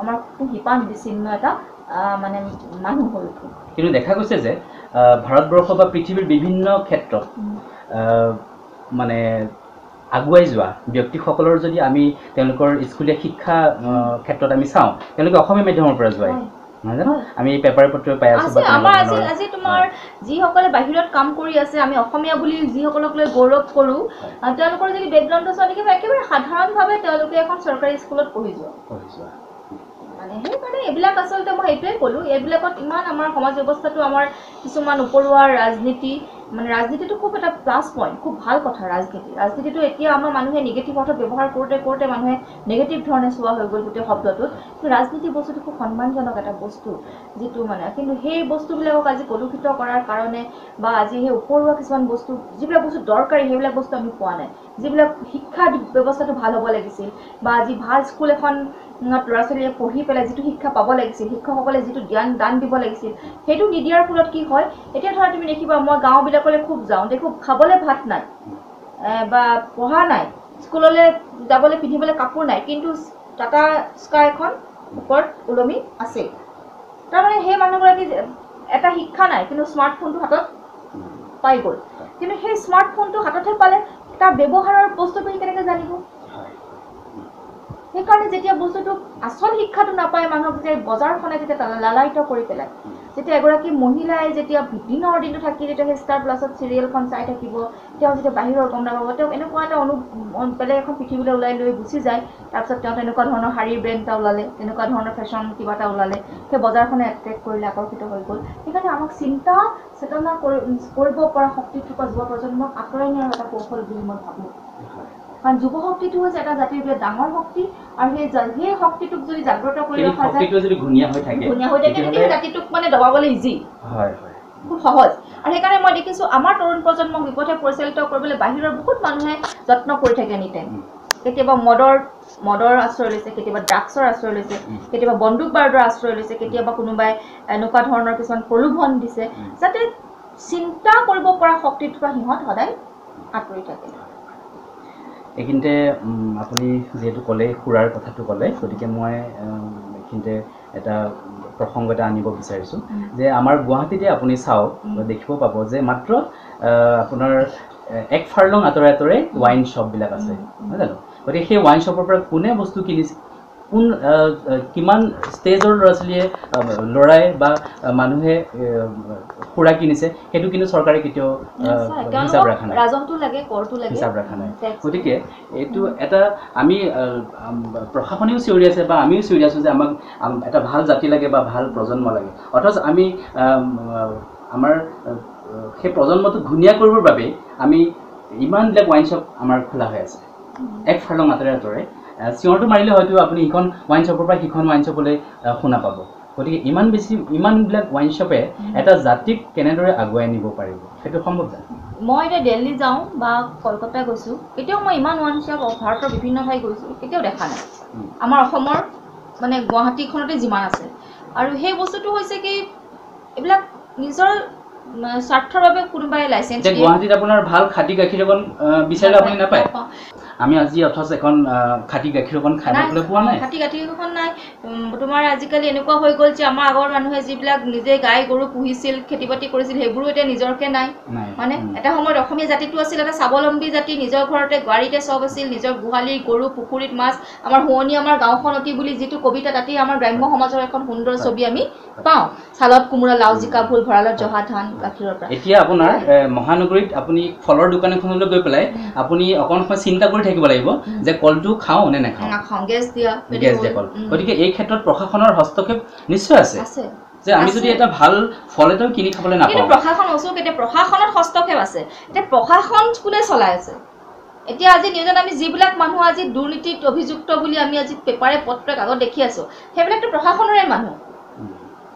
সেই মানুহবিলাকৰ দায়বদ্ধতা ক'ত সেইকাৰণে মই অনুৰোধ কৰোঁ যিবিলাক জাতীয় সংগঠন বা যিবিলাক স্বেচ্ছাসেৱী সংগঠন যিবিলাকে ৰাইজৰ হৈ মাত মাতি আহিছে সেই মানুহবিলাকে এইবিলাক ক্ষেত্ৰত ছাত্ৰ সন্থা তোমাৰ যি মহিলা সমিতি আছে লেখক বুদ্ধিজীৱী সেইসকল সৰব হওক সেইসকল সৰব নহ'লে কিন্তু এই ৰাষ্ট্ৰ বা প্ৰশাসনে কিন্তু একো কৰি নিদিয়ে যদি আমি সেই যুৱ প্ৰজন্মৰ কথা ক'লে যুৱ প্ৰজন্মই যদি খাটি গাখীৰকণ খাবলৈ পোৱা নাই যে ভাল ফল এটা খাবলৈ পোৱা নাই গতিকে সেই প্ৰজন্মই দেশৰ ভৱিষ্যত কেনেধৰণে গঢ়ি তুলিব সেইটো কিন্তু বৰ চিন্তনীয় বিষয় হৈ পৰিছে you are what you eat হয় তুমি সেইজনে তুমি কি খোৱা আৰু সুস্থ দেহতহে এটা সুস্থ মনৰ বিকাশ হ'ব পাৰে গতিকে আমাৰ যদি দেহটোৱে সুস্থ নহয় আমি যদি পুষ্টিকৰ আহাৰেই খাব নাপাওঁ তেতিয়াহ'লে আমি কেনেকৈ সুস্থ হ'ম আমাৰ মনটো কেনেকৈ সুস্থ হ'ব সেই কথাবোৰ তেনেকুৱা আচলতে এইখিনি আৰু এটা কথা মনলৈ আহিছে যে তথাপিও এতিয়াও নিজৰ মাতৃভাষাৰ বিষয়ে চিন্তা কৰা নিজৰ অসমখনক ভাল পোৱা মানুহৰ অভাৱ নাই যেনে আমি যেতিয়া দেখোঁ যে অসম জাতীয় বিদ্যালয়ত যেতিয়া এডমিশ্যন হয় নামভৰ্তি হয় তেতিয়াও বহুত অভিভাৱকে আহি পেলাই হেতাৰ পৰা লাগে নহয় জানো গতিকে তাৰপিছতো কিছু সংখ্যক অভিভাৱকে আসন নাপায় উভতি যাবলগীয়া হয় গতিকে আমি এই সুযোগতে অসম জাতীয় বিদ্যালয়ক এটা অনুৰোধ কৰিব পাৰোঁ নেকি যে আৰু এখন তেনেকৈ অসম জাতীয় বিদ্যালয় গুৱাহাটীত প্ৰতিষ্ঠা কৰাৰ তেওঁলোকে কিবা পৰিকল্পনা কৰিব পাৰে নেকি বা নহ'লে শ্ৰেণীৰ সংখ্যা বঢ়াই দিয়াৰ আচলতে তেওঁলোকেতো এটা বিপ্লৱৰ এটা তেওঁলোকে আৰম্ভ কৰিলে আৰু সেই অসম জাতীয় বিদ্যালয় আৰ্হিতে আজি অসমত বহুতখিনি 600-700 মান জাতীয় বিদ্যালয় ইতিমধ্যে গঢ় লৈ উঠিছে গুৱাহাটীতে আজি বহুত কেইখন হৈছে কিন্তু তেওঁলোকে সেই নীতি আদৰ্শটোক যদি পালন কৰিব পৰা নাই সেইটো তেওঁলোকৰ অক্ষমতা কিন্তু কোনোবাই বাট দেখুৱাই দিয়ে তুমি সেই বাটটো অনুকৰণ কৰা নকৰা সেই পিছৰখিনি তোমাৰ নিজৰ কথা আমি সেইটো অনুৰোধ কৰিবলৈ নাই আৰু তেওঁলোকে নিজৰ দায়িত্বখিনি ইতিমধ্যে মানে কৰিছে জাতীয় বিদ্যালয়ৰ পৰা আমি এইখিনি পাই আছো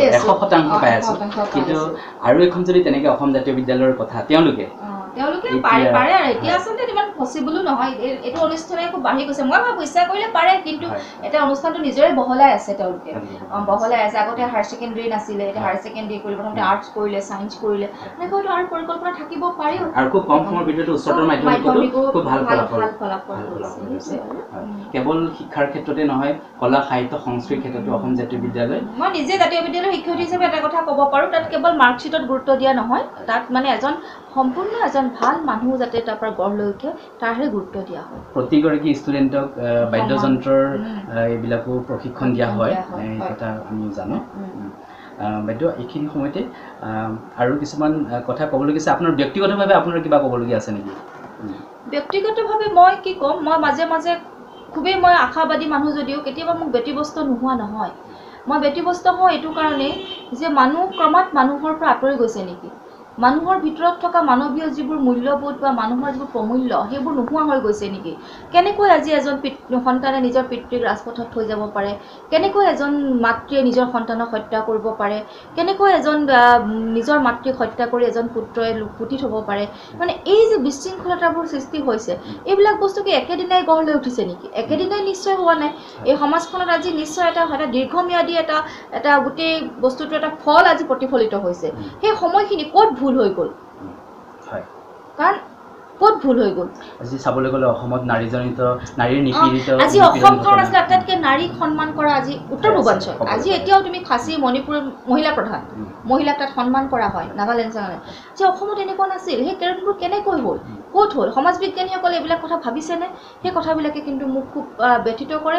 আৰু মই খুব কথা পাতোঁ মানুহৰ লগত, তেতিয়া মই এটা কথাই গম পাওঁ, এই গোটেই বস্তুবিলাক হৈছে আমি নিজৰ পৰা মূল বিচ্ছিন্ন হৈ যোৱাৰ কাৰণে এনেকুৱা ধৰণৰ কিছুমান মানে অপৰাধ সংঘটিত হৈছে। আমি কেৱল মানে আৰু ভোগবাদ, ইমান ভোগবাদ আমাক জাপি দিয়া হৈছে, ইমান আমাক এই গোটেই বজাৰখনে দখল কৰি পেলাইছে। আমি ভিতৰৰ যিবিলাক অনুভূতি আমি হেৰুৱাই হৈছোঁ। কেৱল আমাক টকা পইচা, ধন দৌলত, গাড়ী মটৰ, আমি পিছে পিছে দৌৰি থাকোঁতে আমি ক্ৰমাৎ আমাৰ ঘৰখন কেনে আছে, মোৰ ল'ৰা ছোৱালীটো কেনে হৈছে, আমি কেনেকৈ তুলিছোঁ তাক, সমাজখন কি, আমি সেইবিলাক পাহৰি গৈছোঁ। সামাজিকভাৱে আমাৰ দায়বদ্ধতা নোহোৱা হৈছে। তাৰ কাৰণটো কি? মোৰ সেই বস্তুটোৱে মোক কেতিয়াবা ব্যথিত নকৰা নহয়। এইখিনিতে সৰু কথাটো মোৰ লগতে মনত পৰিছে যে আৰক্ষী থানা এখনে মানুহক নিৰাপত্তা দিয়ে ক'বলৈ গ'লে, মানে আৰক্ষী ব্যৱস্থাটোৱে মানুহক নিৰাপত্তা দিয়ে। অসমৰ আৰক্ষী ব্যৱস্থাটোক এতিয়াও মানুহে যে তেওঁলোকৰ পৰা নিৰাপত্তা পাইছোঁ বুলি ভাবিব পাৰিছেনে? আপুনি কি ভাবে? আচলতে কি হয় জানা, এছাম ডক্টৰৰ কাৰণে আমি গোটেই ডক্টৰখিনিক আমি যেনেকৈ জগৰীয়া কৰিব নোৱাৰোঁ, দুই এজন বেয়া শিক্ষকৰ বাবে যেনেকৈ গোটেই সমাজৰ বেয়া শিক্ষকসকল বেয়া নহয়, ঠিক তেনেকৈ কিছুমান আৰক্ষীৰ কাৰণে গোটেই আৰক্ষী সমাজখনক আমি জগৰীয়া কৰাটো উচিত নহ'ব।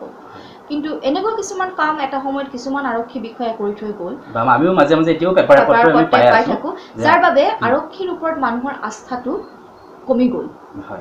আৰু যেন এনেকুৱা এটা বিশ্বাস হৈ গ'ল যেন আৰক্ষী মানে টকা পইচা খাই, ভেটি খাই, দুৰ্নীতি কৰে আৰু পইচা পালেই যিকোনো তেওঁলোকে কাম কৰি দিব পাৰে, এনেকুৱা ধাৰণা এটা মানুহৰ মনত হৈ গ'ল। কিন্তু সেইটো তেনেকুৱা কথা নহয়। এতিয়া নতুনকৈ মই নিজে কিছুমান আৰক্ষী বিষয়া লগ পাইছোঁ, খুব ভাল মানুহ তেওঁলোক, খুব চিন্তা আছে। হৰে কৃষ্ণ ডেকা কথা কোৱা বা কোনেও নকয় তেওঁ যে এজন DGP আছিল বা তেনেকুৱা আছিল, খুব ভাল মানুহ। আৰু মই ভাবোঁ ওপৰত ভাল মানুহবোৰ বেছি হ'ব লাগে। ভাল মানুহবোৰ মূৰৰ পৰা গেলে, সমাজো তেনেকেই গেলে। সেইকাৰণে শীৰ্ষস্থানত ভাল মানুহবোৰ যিমানে থাকিব, তলৰ মানুহবোৰ এনেই পৰিষ্কাৰ হৈ যায়। ঠিক আছে বাৰু। এতিয়া ধৰক ক'ৰবাত কিবা এটা ডকাইতি ঘটনা এটা ঘটিলে, তাৰ কাৰণে আৰক্ষী ৰেডি হৈ আছে নে ডকাইতৰ ঘটনাটো প্ৰতিৰোধ কৰিবৰ কাৰণে আৰক্ষী ৰেডি হৈ থাকিব লাগিব? এতিয়া আৰক্ষী থানাতে থাকে আৰু ঘটনাটো ক'ৰবাত ঘটিলে বা নাৰীজনিত কিবা এটা ঘটনা, নিপীড়নৰ ঘটনা এটা ঘটিলে, তেতিয়া যাবৰ কাৰণে আৰক্ষী ৰেডি আছে নে সেই ঘটনাটো প্ৰতিৰোধ কৰিবৰ কাৰণে, সেই ঘটনাটো নোহোৱা কৰিবৰ কাৰণে আৰক্ষী এক্টিভ হৈ থকাটো আপুনি বিচাৰে? আচলতে আৰক্ষীৰ কথা হৈছে কি, সমাজখনক সুৰক্ষা প্ৰদান কৰা আৰু অপৰাধীক মানে শাস্তি দিয়া। এতিয়া অপৰাধটো নোহোৱা কৰিবৰ কাৰণে আৰক্ষী সচেতন হৈ থাকিব লাগিব। অপৰাধ নোহোৱা কৰিবলৈ থাকিব লাগিব। তেওঁলোকে এনেকুৱা কিছুমান শাস্তি প্ৰদান কৰিব লাগিব যে পিছৰ মানুহটোৱে অপৰাধটো কৰাৰ আগতে সি এবাৰ চিন্তা কৰি চাব লাগিব। বা আমাৰ এতিয়া ধৰক এই আমি গাঁও অঞ্চলবিলাকতো যদি নিয়মিতভাৱে আৰক্ষী দিনটোত হ'লেও যদি এবাৰ যায় তেনেকে। কিন্তু মই মাজতে এজন আৰক্ষী বিষয়াৰ মানে ইণ্টাৰভিউ চাই গম পালোঁ যে যিমানখিনি মানুহক নিৰাপত্তা দিবৰ কাৰণে যিমানখিনি আৰক্ষীৰ প্ৰয়োজন, তাৰ আধাও নাই বুলি কৈছে। আধাও নাই, তাৰমানে এতিয়া কি হ'ব? অথচ আমাৰ নিবনুৱা সমস্যাও ইমান। ক'ত খেলি মেলিটো? মই এই কথাটো ক'ব বিচাৰিছোঁ যে দিনটোত যদি আৰক্ষী ৩-৪জন যদি এখন গাঁৱলৈ এটা পাক এটা মাৰি থৈ আহে, যে ক'ৰবাত তেওঁলোকে যদি খবৰ লয় যে কিবা হৈছে নেকি, কিবা ঠিকে আছেনে, সকলো মংগলে আছেনে, কুশলে আছেনে, কিবা ঘটনা ঘটিছে নেকি, ঘটনাটা ঘটাৰ পিছতহে আৰক্ষী গৈ পায়গৈ। গতিকে ঘটনাটো নঘটাৰ আগতে যদি আৰক্ষী আছে ৰক্ষণাবেক্ষণ দিয়া, ঘটিবলৈ কিয় লাগে? তাৰ আগতে যদি পেট্ৰলিঙত থাকে বা হেৰিত থাকে, কম বুলি কৈছে তেওঁলোকে যে মানুহ কম, মানে তেওঁলোকৰ হেৰি কম, আৰু সেইটো দায়িত্বনো কোনে ল'ব? এতিয়া মানে তেওঁলোকে পাতিব লাগিব কোনে? দায়িত্বটো চৰকাৰে ল'ব লাগিব যে আৰক্ষী পদবোৰ খালী হৈ আছে, পূৰণ কৰিব লাগে। নিবনুৱা সমস্যাও শেষ হ'লহেঁতেন আৰু মানুহেও এটা ভাল মানুহ কিছুমানক এপইণ্টমেণ্ট দিলে আমি সমাজখনো সুৰক্ষিত হৈ থাকিলেহেঁতেন কথাবোৰ তেনেকুৱা সেইকাৰণে মই কৈছোঁ যে ওপৰত থকা মানুহবিলাক ভাল হ'ব লাগিব এই কথাবোৰ চিন্তা কৰিব আৰু এটা কথা মই পাতিব বিচাৰিছোঁ কিন্তু যে অসমৰ বহু ল'ৰা ছোৱালীক এতিয়া বাহিৰত পঢ়াবলৈ পঠাই দিয়ে গুৱাহাটীত তেনেকুৱা শিক্ষানুষ্ঠান নাই নেকি যে আজি আপুনি গুৱাহাটীতে চাওক গুৱাহাটীতে বহুত অভিভাৱকে নিজৰ ল'ৰা ছোৱালীক বাহিৰত পঢ়োৱাৰ এটা ফেশ্বন এটা হৈ গৈছিলে গতিকে এইটো কি আমাৰ গুৱাহাটীৰ মহানগৰীৰ নিচিনা এখন মহানগৰীত তেনেকুৱা শিক্ষানুষ্ঠান নাই নেকি সঁচাকৈ আছে সেইটো নিজৰ ব্যক্তিগত এটা কথা কিছুমানে ভাবে কি তাত থকা ভাল কলেজ এখনত পঢ়ক কিছুমানে পাৰে বহুতে এনেকুৱা গাৰ্জেন হৈছে যে সকলোতো নাই পঠোৱা বহুতখিনি ইয়াতে পঢ়াইছে একাংশহে পঠাইছে আৰু একাংশটো নিজৰ ৰুচি তেওঁলোকৰ নিজৰ চইচ সেইটো মই এতিয়া ক'ব নোৱাৰোঁ কিয় পঠাইছে পঠাওঁ বুলিও ক'ব নোৱাৰোঁ নিজৰ সন্তানক যদি ভাবিছে কোনোবাই যে মই ষ্টিফেন্সতে পঢ়াম মই তাতে পঢ়াম তাতে পঢ়াইছে কোনোবাই যদি ভাবিছে নাই মই দেলহিত নপঢ়াম মই ইয়াতে পঢ়াম এতিয়া আগতেতো মানুহে ভাবিছিল যে ভাল মেট্ৰিকৰ ৰিজাল্ট হ'লে কটনত পঢ়ায় আজিকালি নপঢ়ায় আজিকালি জুনিয়ৰ কলেজবোৰ ভাল হৈছে তাত পঢ়ায় কথাবোৰ তেনেকুৱা সেইটো নিজৰ ওপৰত কথা আৰু এইটো এনেকুৱা নহয় কিন্তু পৰিৱেশটো আমি ইয়াতে ল'ৰা ছোৱালীবোৰ যদি আমি ৰাখি দিব পাৰোঁ ভাল শিক্ষানুষ্ঠান আৰু দুখনমান হয় এতিয়া টিচ আহিছে বা তেনেকৈ যদি আৰু কিছুমান শিক্ষানুষ্ঠান গুৱাহাটীতে হয় ভাল তেনেকৈ 5 ষ্টাৰ হোটেল আমাক ইমান দৰকাৰ নাই আমাৰ শিক্ষানুষ্ঠান বেছি দৰকাৰ কিন্তু আমাৰ শিক্ষানুষ্ঠান কম হয় এতিয়া হোটেলবিলাক বেছিকৈ শ্বপিং মলবোৰ বেছি হ'বলৈ ধৰিছে সেইকাৰণে গোটেই বস্তুবোৰ কি হৈছে ল'ৰা ছোৱালীবিলাকৰ ইয়াত যেনেকুৱা ধৰণৰ পঢ়িব বিচাৰে তেনেকুৱা সকলো সুবিধা নাথাকে বাইদেউ আৰু এটা কথা পাতিব বিচাৰিছোঁ যে দেখা যায় ফেচবুকতো যেতিয়া কোনো প্ৰতিষ্ঠিত লেখক লেখিকায়ো কেতিয়াবা দেখা যায় যে পোষ্ট এটা কৰোঁতে তাতো বানান এটা কেতিয়াবা ভুল হৈ থাকে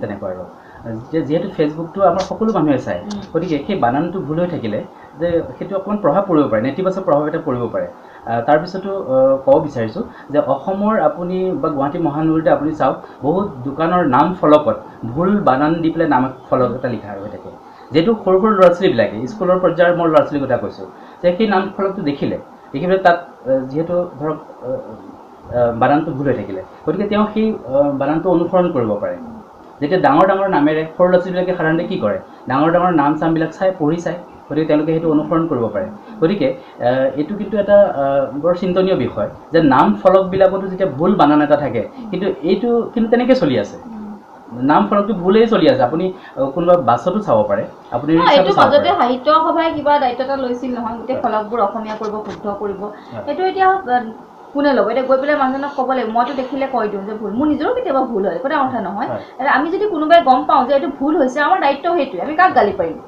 এতিয়া মোৰ যদি ফেচবুকত এটা বানান ভুল কৰিছোঁ তুমি যদি জানা যে এইটো শুদ্ধ তুমি তেওঁক ইনবক্সত হ'লেও কোৱা যে বাইদেউ আপোনাৰ বানানটো এইটো ভুল হৈছে সেইটো আমাৰ দায়িত্ব বোধ চবৰে তেওঁক গালি পাৰি থাকিম তেওঁ বানান নাজানে অসমীয়া ভাষা সাহিত্য বানান নাজানে সাহিত্য কৰে সেইটো কথা নহয় মই যদি দেখিছোঁ তেওঁৰ ভুল হৈছে তেওঁক কোৱাটো মোৰ দায়িত্ব গতিকে এইটো বেয়া পাবলৈ কথা ভুল হ'ব পাৰে মানুহৰ আজি সেই দোকানী য'ত চাইনবৰ্ড লিখে তেওঁ ভুল হ'ব পাৰে তেওঁ যদি এবাৰ কৈ থৈ আহে যে আপোনাৰ চাইনবৰ্ডখন কিন্তু অসমীয়া ভুল হৈ আছে দেই তেওঁ যদি ভাবে যে এইটো শুদ্ধ কৰাটো উচিত কৰিব কিন্তু সেই কথাটো সেইটো ষ্টেপটো লোৱাটোৰ দায়িত্বটো মোৰ মতে প্ৰশাসনেও অকণমান ল'ব লাগে ক'বলৈ গ'লে সব বস্তু প্ৰশাসন ক'লেও নহয় এতিয়া কথাটো হ'ল কি আপুনি ক'লে নামানিব পাৰে কিন্তু তেতিয়া আইন এটা বনাই ল'ব লাগিব নিয়ম এটা বনাই ল'ব লাগিব কাৰণ যদি ধৰক এতিয়া বাহিৰৰ এজন মানুহে গৱেষণা কৰিবলৈ আহিছে অসমীয়া ভাষাৰ ওপৰত গৱেষণা কৰিবলৈ আহিছে আহি পেলাই তেওঁ দেখি আছে যে দোকানখনৰ নামটো ভুল হৈ আছে এতিয়া প্ৰশাসনৰ যাৰ যিসকল দায়িত্বটো ল'ব পাৰে তেওঁলোকৰ ল'ৰা ছোৱালী আকৌ বা কি মাধ্যমত পঢ়ে তেওঁলোকে ভাষাটোৰ প্ৰতি কিমান হয় সেইকাৰণে মই তোমাক বাৰে বাৰে কথা কৈ আছোঁ যে ওপৰত থকা মানুহজনৰ দায়িত্বৰ ওপৰত গোটেই সমাজখনৰ নিৰ্ভৰ যদি তেনেকুৱা এটা খুব ষ্ট্ৰিক্ট হয় যে দোকান এইটো নাম ফলকটো ভুল হৈ আছে সেইটো শুদ্ধ কৰা তেতিয়াহ'লে খুব বেছিকৈ আমি সকলোৱে তেতিয়াহ'লে এটা সৰহ হ'ব লাগিব বস্তুটো মাত মাতিব লাগিব দল সংগঠন বিভিন্ন ধৰণৰ লেখক বুদ্ধিজীৱীয়ে মাত মাতিব লাগিব এনেকৈ মাত মাতিব লাগিব যাতে সকলোৱে মাত মাতাৰ পিছতো আইনখন বনাব চৰকাৰে গতিকে মই ভাবোঁ যে আমি আলোচনাটোৰ পৰা আমি এনেকৈ ভাবোঁ যে চৰকাৰে যদি যে ভুল নাম ফলক থকা ফলক আঁতৰাই দিব লাগিব আঁতৰাই দি পেলাই তাত শুদ্ধ নাম লিখিব লাগিব মাজতে এটা হেৰি কৰিছিল নহয় যে প্ৰতিখন চাইনবৰ্ড অসমীয়াত থাকিব লাগিব প্ৰতিখন এতিয়া কিছুমানে ফ'ল' কৰিলে কিছুমান আকৌ বস্তু ঠাণ্ডা হৈ গ'ল মাজতে এটা হেৰি কৰিছিল নহয় যে প্ৰতিখন মানে নামত অসমীয়া আৰু ইংলিছত থাকিব লাগিব গতিকে যদি শুদ্ধ বানানবিলাক গতিকে এইখিনি সময়ত মই অসম জাতীয় বিদ্যালয়ৰ কথাটো ক'ব বিচাৰিছোঁ অসম জাতীয় বিদ্যালয়ৰ আপুনি স্কুল বাছবিলাকত যদি আপুনি চায় তেতিয়া দেখিব যে যিবিলাক বানান সততে ভুল হৈ থাকে সেই বানানবিলাক তাত লিখা হৈ আছে মানে ভুলটো বিভকাৰ দি পেলাই কেতিয়াবা আমি ভুল কৰোঁ কিন্তু সেইটো ভুলটো কাটি দিয়ে শুদ্ধটো এনেকৈ লিখিত হয় গতিকে তেনেধৰণৰ অসম জাতীয় বিদ্যালয়ে যদি সেই কামটো তেনেদৰে ইমান ইতিবাচকভাৱে কামটো যদি কৰিছে তেতিয়াহ'লে আমি সকলোৱে আমি কৰিব পাৰোঁ আমি নিজৰ ফালৰ পৰা যদি অকণে কৰোঁ হয় আজি ফেচবুকত যদি তুমি দেখিলে তুমিয়ে শুদ্ধ কৰি দিলা ময়ে কৰি দিলোঁ কাৰোবাক দুটা কথা তেওঁ দুজনক কৰিলোঁ নহয় কৰিলোঁ তেনেকৈ যদি প্ৰত্যেকেই দায়িত্বটো লয় তেনেকৈ আপুনি চাব পাৰে গুৱাহাটী বা অসমৰ বিভিন্ন নাম ফলক দোকানৰ পৰা ক'ব আপুনি গাড়ীত কওক গাড়ীটো আপোনাৰ আমি দেখিয়ে থাকোঁ যে বানান এটা ভুল হৈ থাকে গতিকে সেইটো যাতে শুদ্ধ হৈ যায় শুদ্ধকৈ যাতে সেইটো লিখা হয় সেইটোৰ ওপৰত যদি আমি জোৰ দিওঁ তেতিয়াহ'লে সেইটো আমাৰ ক'বলৈ গ'লে জাতিটোক প্ৰতিনিধিত্ব কৰে সেই সৰু কথাটোৱে আমাৰ জাতিটোক প্ৰতিনিধিত্ব কৰে ক'বলৈ গ'লে হয় বাইদেউ খুব ভাল লাগিলে আমি আজি যথেষ্ট সময় আমি কথা পাতিলোঁ আমি আৰু পিছতো আমি নিশ্চয় লগ পাম গতিকে আপোনাৰ আজিৰ কথাখিনিৰ সু পৰামৰ্শই আমাক আমাৰ ফেচবুকৰ বন্ধুসকলকো বহু নজনা কথা জানিবলৈ সুবিধাকণ দিলে গতিকে মই এই সুযোগতে আপোনাক ধন্যবাদ আৰু কৃতজ্ঞতা জ্ঞাপন কৰিছোঁ আগলৈও আপোনাৰ মনৰ বিভিন্ন কথা আমি জানিম গতিকে আপোনাক বহুত বহুত ধন্যবাদ জনাইছোঁ আৰু আমাৰ ফেচবুকৰ বন্ধুসকলকো ধন্যবাদ জনাইছোঁ আপোনালোকেও এই ভিডিঅ'টো চাই আছে গতিকে আপোনাকো নমস্কাৰ জনাইছোঁ ফেচবুকৰ বন্ধুসকলকো নমস্কাৰ জনাই অনুষ্ঠানটো ইমানতে সামৰিছোঁ ধন্যবাদ